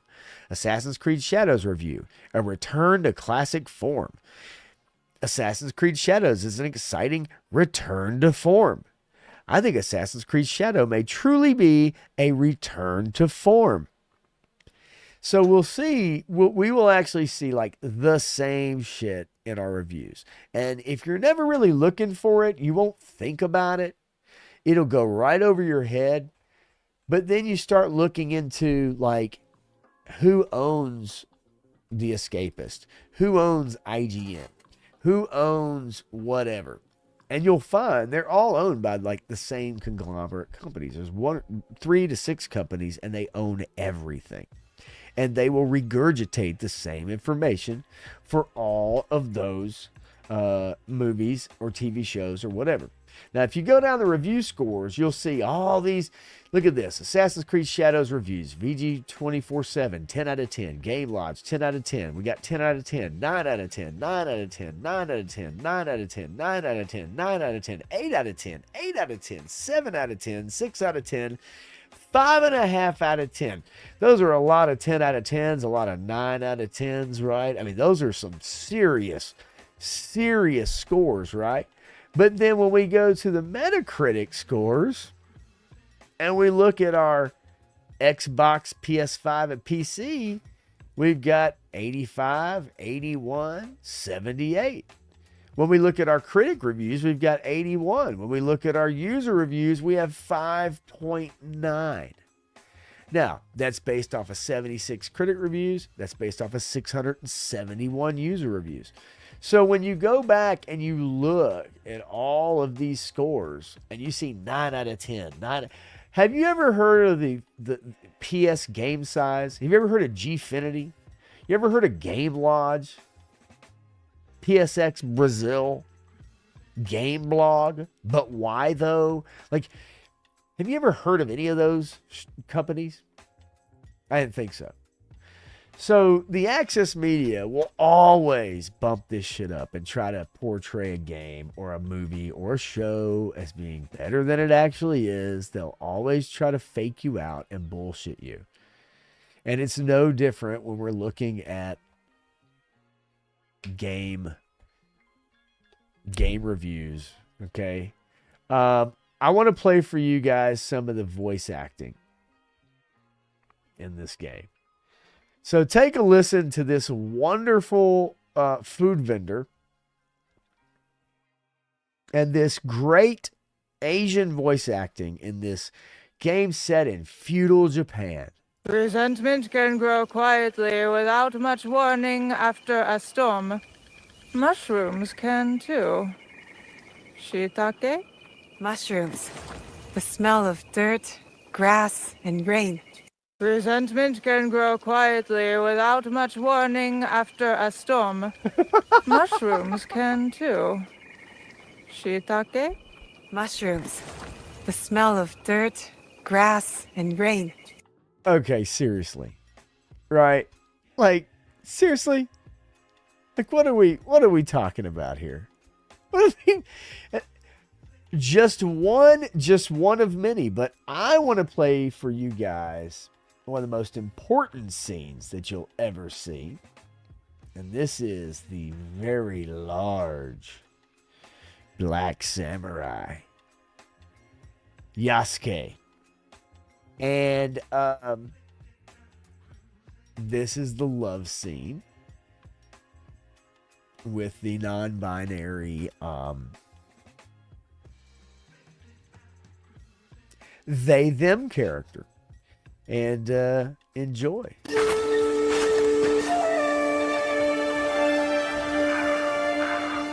Here, for you, a gift of future color and joy. Blue anemone seeds. I had hoped to find a brighter, bluer patch, but these were hardy. They will grow well, wherever you plant them. What a thoughtful gift, Yasuke. I don't know what to say. Really? I do not think I have ever seen you quite so tongue-tied. Not yet, at least. I hope you aren't easily chilled. Do you think someone might see us? Maybe. Do you care?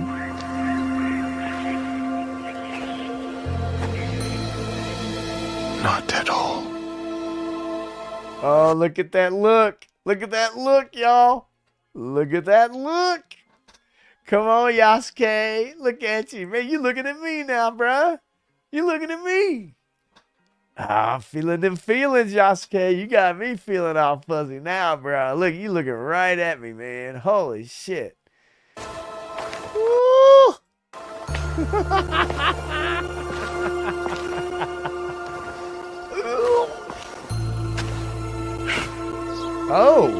Oh, wow. Something just got, oh. Yeah, that's right. That's what we're talking about right there. So again, modern politics in feudal Japan, where back in feudal Japan, obviously people were having sex changes and being non-binary and all of that jazz, right? Because, you know, obviously back then, that's exactly what was happening. Now, some people say, well, there's kabuki theater, right? That's what, yes. Kabuki theater. But come on. Like, we know how disingenuous this shit is. Graf says it kind of sucks. I enjoyed the 2 Mario Rabbids games. Sad to think the part of the studio won't be able to make anything because of the stupid Star Wars and stupid AC games. Yeah, their stock is at an all-time low. This game was hopefully for them supposed to maybe save the company from financial ruin. They had a deal in place with Tencent, but the two brothers who own and run Ubisoft wanted to retain creative control. And of course, any company that's buying the company is like, no, if we're going to buy you, we're going to institute our own people and you're not going to work there anymore. Does that make sense? So they called the deal off. It just goes to show you how idiotic that you would think you'd be able to sell your company but retain creative control somehow. No, the reason you're in the position that you're in is because of your creative control, because you can't innovate, because you can't do anything different or new or interesting. Play this game at your own peril. That's all I'm going to say. And it doesn't even really have much to do with the cutscenes and all that. It has more to do with the repetitive gameplay and the same old shit that was Assassin's Creed Valhalla, that was the same as Assassin's Creed Origins, was the same as Assassin's Creed, whatever. But definitely nothing close to the classic Assassin's Creed games. But I did see where there was a Yasuke sim. An actual Yasuke sim that came out, and I did want to show you guys this trailer because I think y'all will find it fascinating that this Yasuke sim was put out, and I really do think that there's a lot of people who are going to be interested in this, and I think y'all will be included, and I just want you to check out this video. So here we go. I am Oda Nobunaga. I am Daimyo. You shall be my samurai, Yasuke. You will help me unify Japan. Go now to the streets. Fight your way up to Takatenjin Castle, controlled by the Takeda clan. Foreigner!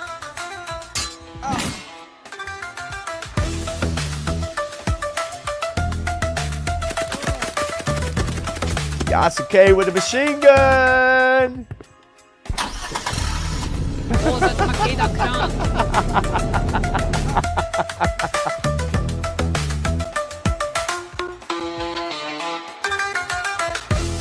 Oh no!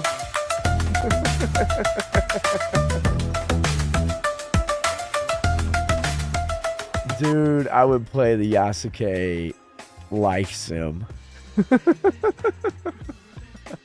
Far Cry 3 was one of their best games, right? One of their best. Hands down. I think any of us that played Ubisoft games would agree that Far Cry 3 was one of their best games. And from there, they've never quite been able to recapture the great formula. Grand Theft Feudal, yeah, I would agree. I think it's pretty awesome. But, I mean, in all honesty, like that's, that it really is. Now, the reason I wanted to bring up about the, about AC Shadows and the movies is because I also wanted to bring up the fact when we look at our articles that we get, and this is something I want you guys to look into. I want you to understand like where you get your information from. Hot sake DLC. I love hot coffee, hot sake, baby. I love it. That's so great. Good call, Menjoza. So when you guys get your information, I want you to understand something. When you watch videos, right? When you get your articles, when you see the companies that are making content, making stuff, putting out games, whatever it is, right?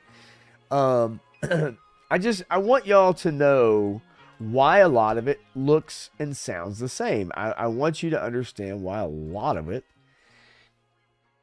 is regurgitated material. Okay, regurgitated verbiage. So if you look at Penske Media Company, for instance, all right, Media Corporation, all right, they publish more than 20 digital and print brands, including, okay, Variety, Rolling Stone, Women's Wear Daily, Deadline Hollywood, Billboard, Hollywood Reporter, Boy Genius Report, which I'm not familiar with, Rob Report, not familiar, Art Forum, Art News. However, they also have a 50% stakehold in South by Southwest. They own the Life is Beautiful Music and Art Festival. They're also the owner of Dick Clark Productions, which includes the award shows Golden Globes, American Music Awards, Streamy Awards, Academy of Country Music Awards, and the Billboard Music Awards.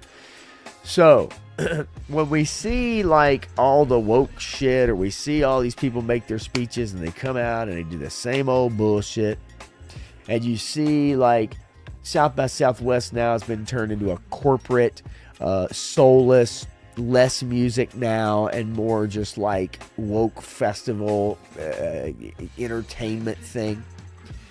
I tell you what, go back and look at the artists that used to perform at South by Southwest when it first started and even years afterwards. Just go back and look up the history of South by Southwest, and you could literally chart to where it is now. And you can look at when it changed hands, when you have stakeholders like PMC, for instance. But whenever me and Matthew look up Variety articles, when I look up Rolling Stone articles, Hollywood Reporter, Billboard, Deadline, whenever I look this stuff up, I always see the same shit, the same verbiage, the same shit being written about with the same phrasing. And that's why when I showed you guys the Assassin's Creed, the return to form, they're told to say this shit. And they all have to say it. They're told about this movie, about this project, a triumphant return to form, captivating, mesmerizing, rich world building. You'll see it throughout all these articles. And it's because they're owned by the same fucking people. And I want to show you this. The 6 companies that own almost all media. Okay? 6 corporations that own almost all media. All right. National Amusements. Owner Sumner Redstone. Net worth $4.6 billion. Television and film. Look at all of these assets that they own. I mean, these are all name brands that you know. Okay? Like you obviously know almost every single one of these. Internet. Look, they own GameSpot, ZDNet, CNET, 24/7 Sports, GameFAQs, Roadshow, CNET, right? CBS Games. They own CBS Games. So let's go down to Disney. Bob Iger, $44.9 million annual salary. And we see everything that Disney owns.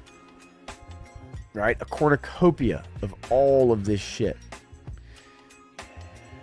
Which you all know.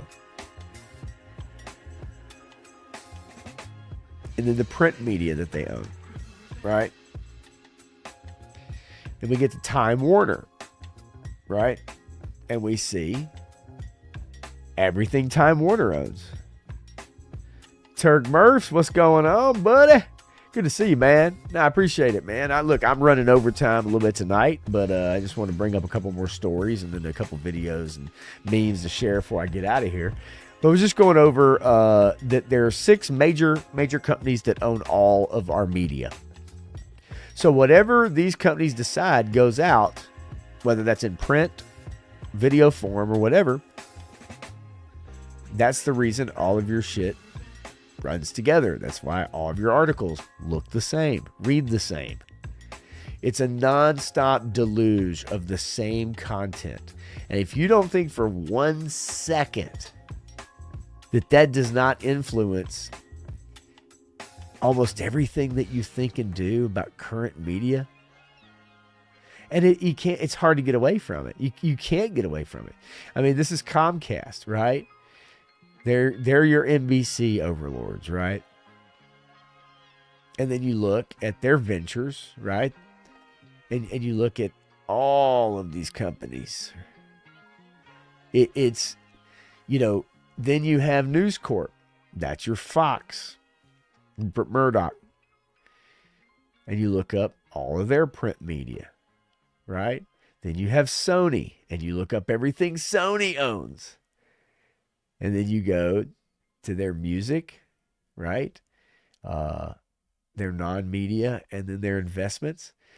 You know, and then when you look up the total value of the big six, this is where things get really crazy. Comcast is worth $148 million, almost twice as much as their next highest competitor, which is Disney. Fascinating. But $430 billion,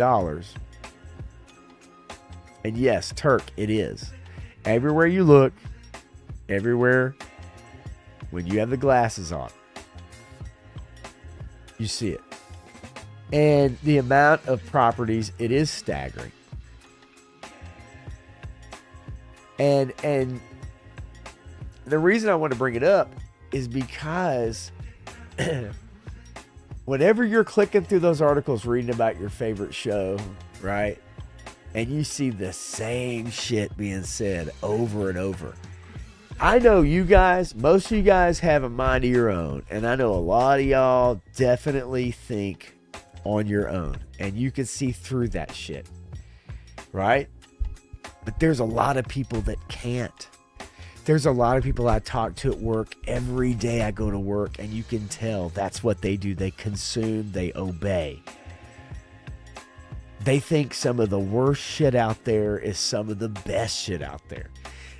I could literally tell you, I hear people recite some of the shit I will read in these articles. They will recite it like they're telling me what they read. I promise you that. I see that shit all the time. It's amazing to me. And so, I wanted to bring it up because it is fascinating that all of the media we consume is owned by just a very few people. And what do you think those people like? They want to control the narrative. So whatever brand you subscribe to, whatever news place you trust, just know that's been carefully curated by someone who wants you to think a certain way. And most of us, it's hard not to, because you take something in, you digest it, and unless you're the type of person that's able to like think on both sides of the coin, you take it as like gospel. And that's exactly what they want you to do. Turk says that's why I say TV is going to be dead soon. We're going to be the media stats of tomorrow. Yeah, so that's why so many people are going to YouTube, because they realize how fake and how contrived this shit is. The news that's done by X amount of cameras and all the high def equipment and all that shit. People are not interested in that anymore because they see through it. They see through it and they see the bullshit. All right, let's run through some fun videos to finish out. Some fun videos to kind of finish out the day. How about it? What do you say? Do you remember when Mike Tyson met with the little guy named Hasbullah? Do you guys remember that? And he picked him up like he was a child. Do you remember that? Like, this shit is so weird because this dude is like in his 20s.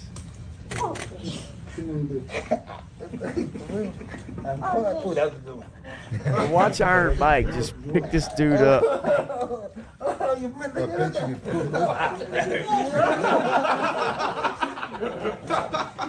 He's like, you little rascal, you. They fucking hold him like he's a kid. Oh my God. Oh, that dude is like, he was like in his 20s. He was like one of those people that has that little disease that makes him look like he's old and shit. You know what I'm talking about? A little Hasbullah. Shit. Mike Tyson picking up that little dude, man. It ain't even right. I shall call him Mini-Me. Noogies, yes. Okay, so Trump has decided he's going to pay the astronauts. He's going to fill in the missing pay. Because I don't know if you found this out, but the astronauts that were stuck in space for all these months, while no one went to rescue them, did not make any extra pay. They don't get paid. As a matter of fact, I think their overtime pay that they made for being stuck in outer space for all these months was about $1,200 on a paycheck. Total. $1,200 total. Now, they have a salary of about $150,000, something like that. But they don't get overtime pay. They do not get pay, hazard pay, or anything like that. So Trump is actually going to pay out of his pocket the money that these astronauts missed, or paying them for their overtime, basically. And it's not their fault. They got stuck in space. And so this is what he's going to do. The two astronauts that you just helped save from space, they didn't get any overtime pay for all that extra time. They got $5 a day per diem. For 286 days, that is $1,430 in extra pay. Is there anything the administration can do to make them whole? Well, nobody's ever mentioned this to me. If I have to, I'll pay it out of my own pocket, okay? I'll get it for you. Mr. President, I like that. Mr. President, I'll pay it right out of my, is that all? That's not a lot. For what they had to go through. And I want. So, offering to pay it out of his own pocket. I mean, that's and like 3-Star says, I mean, how pissed off would you be if you went in for a shift and it took 8 months, right? I mean, they were supposed to be back in no time, and then they only get $5 a day per diem. So they got $1,200 extra dollars. But if Trump actually does come through and actually pays that money, I think that's fantastic. I think that's fantastic. And that's a good story. It doesn't have to pay them millions of dollars, it's like, but it's like, hey, yeah, you guys are stuck up there through no fault of your own. You can't come home. You have to go through all this therapy when you do come back to the gravity of Earth. It's not just coming back home. Like, they have all kinds of shit they're going to have to undergo just to reacclimate back to Earth's gravity and everything. So if he actually does go through on that, I think that's great. I think that's absolutely awesome. Now, I did want to show you guys a video of something that I found out that your dogs do. See, a lot of you think that your dogs get depressed when you go away for the day, when you go out for the day. But that is actually not true. This is actually what your dogs do when you go out the front door. For you dog lovers, this is what they do. Like, this is what they do. They go buck wild. Oh yeah. Not depressed now. Yeah. See, you thought this dog was gonna get all sad and start crying. No, this dog gets buck wild with the pillow. What's up? That's right. That's what happens when you leave the house.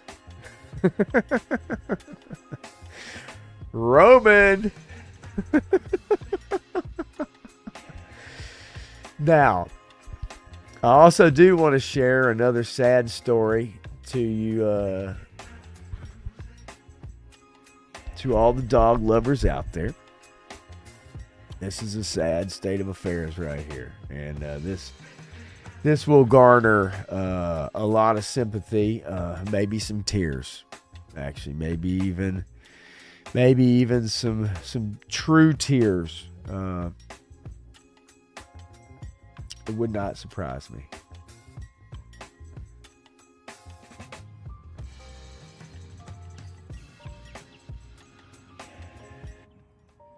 He was a good toy for the brief time we had him. What a way to go, right? Just stuffing everywhere. Sorry.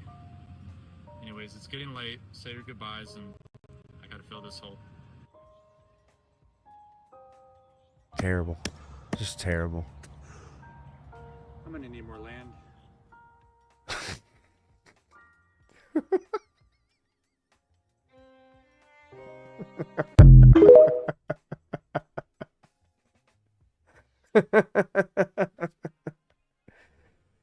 Oh shit.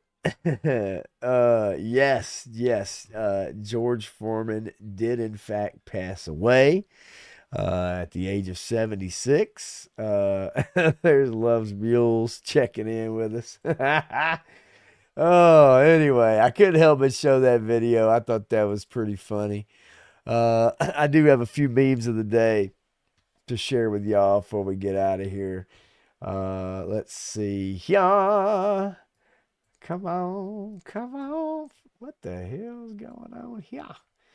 All right. Here's a special one that some of y'all might understand.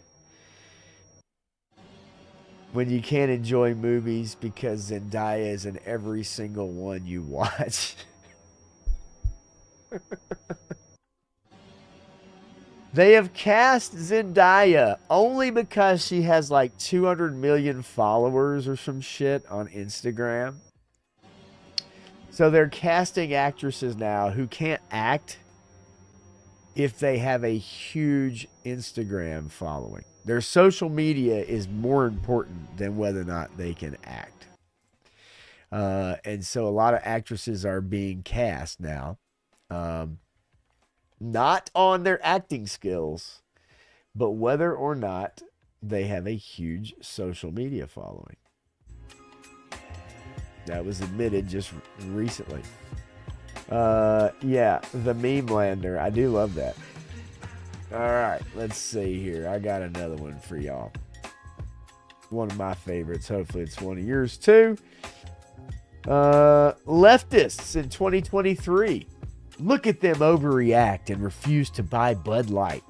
Leftists now. Setting the Teslas on fire.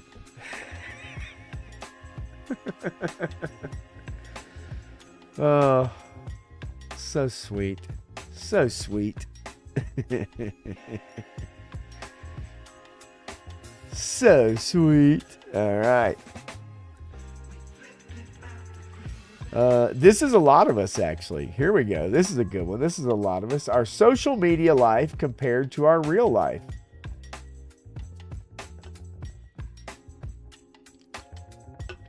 Right? Unfortunately for this kid, he's going to grow all that back. But for most of us, we'll never be able to grow all that hair back.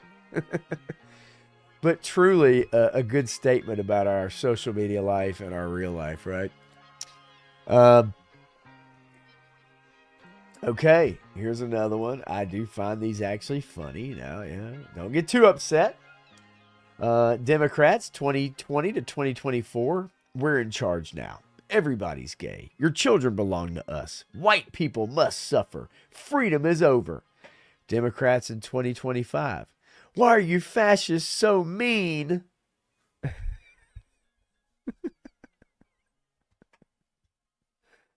Spicy memes, folks. Spicy memes. You can look it up on Instagram. And then I think everybody would agree with this one. Rosie O'Donnell. Unsafe dyke. Keep clear.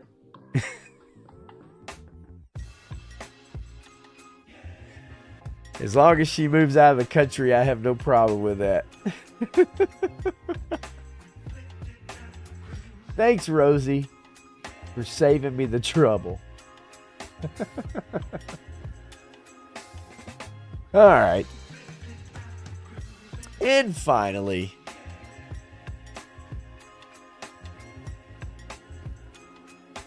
we have our idiots of the day.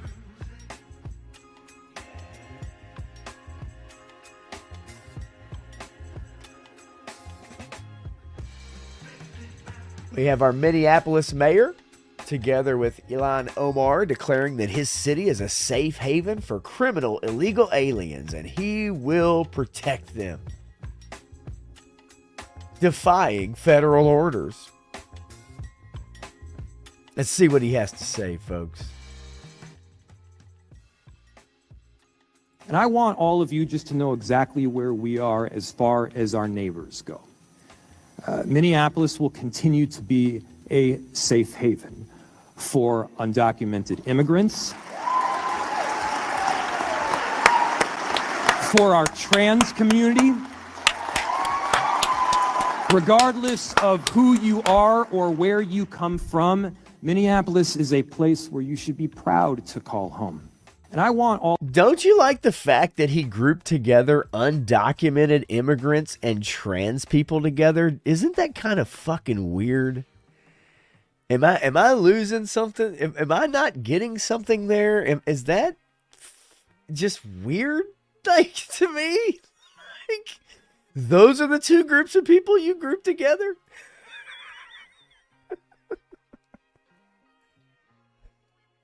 But anyway, I digress. So here we go now. So, listen, you don't like Elon, you like Elon, fine.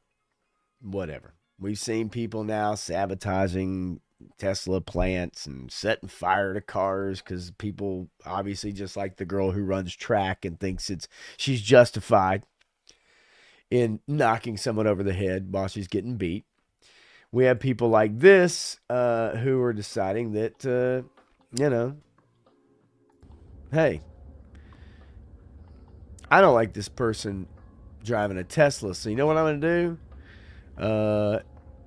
I'm going to whip it out and I'm just going to take a leak all over this guy's car because that's obviously a very adult thing to do. It's amazing to me that people feel justified in doing shit like that. That grown-ass people feel justified in pissing on someone's car because the fact that they don't like the guy who made it and got government subsidies to actually make the cars. Which, folks, all car manufacturers get government subsidies. You do understand that. On top of also, they got bailout. Car companies got bailouts from Obama. Bailed out. 2008.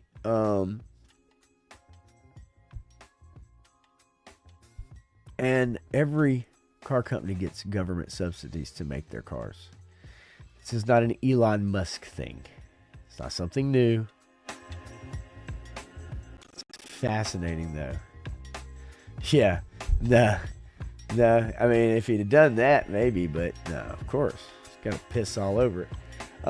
Then we have this guy here, breaking Cornell Stewart Momodou Tao, citizen of the UK and the Gambia, whatever the fuck, posted about his hatred of America and his hopes for its destruction, has been ordered to surrender to ICE, which I find absolutely fascinating. Now, he's asking a judge to block his deportation. Of course he is.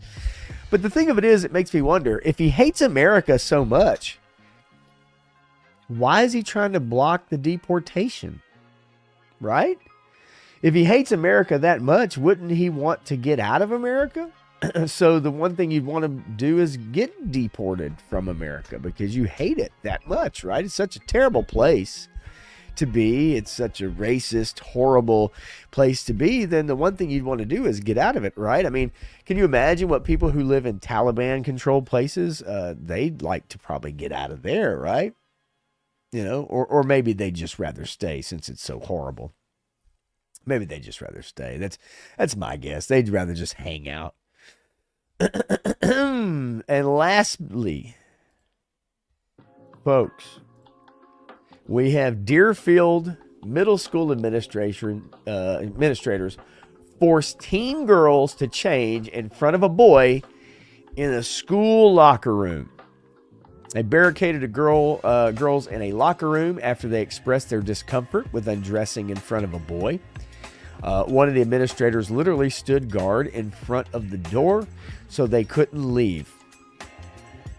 This is what is happening in some of our school systems. These lovely ladies with all their white guilt and hatred for themselves. trans adjacent. You know, that's criminal. You know, forcing, you know, middle school or junior high or, you know, high school girls to change in front of the opposite sex is disgusting. And it's people like this right here as to why so many people are pulling their kids out of the public schools, as to why they don't trust the public school system. It's also the reason people like this that give, you know, liberals a bad name. Now, I'm not going to say there aren't people who don't give conservatives a bad name as well. There are. But the one thing you won't hear about the conservatives is the fact that they will do shit like that, which I think most normal, regular, everyday thinking people don't agree with those stances. I could be wrong. But anyway, so that is all I have for this week.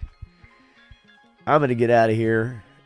Going at 3 hours, folks. I do appreciate anybody and everybody hanging out for 3 solid hours anyway. You guys are awesome. I will be back with Matthew on Tuesday night for another round of the Evening Blend. And hopefully as we get closer and closer to summer movie season, we'll definitely have some more stuff to talk about and to bring up. And then Wednesday night, my cousin has his backyard battlefield. You guys need to tune into that. They've been maintaining a good, healthy view count on that, so that's been good to see. Unfortunately, it just happens to happen when I'm working, so it is what it is. But I do appreciate you guys being here, man. Y'all are awesome, as always. And I'm going to get out of here, take these contacts out, and maybe go chill for a little while before I've got to hit the sack, my friends. I hope y'all have a great rest of your weekend. And whatever you do, do it well, baby. Thanks a bunch. And I will see y'all, I don't know, I guess in a few days. Take it easy. I'm Pop Blender.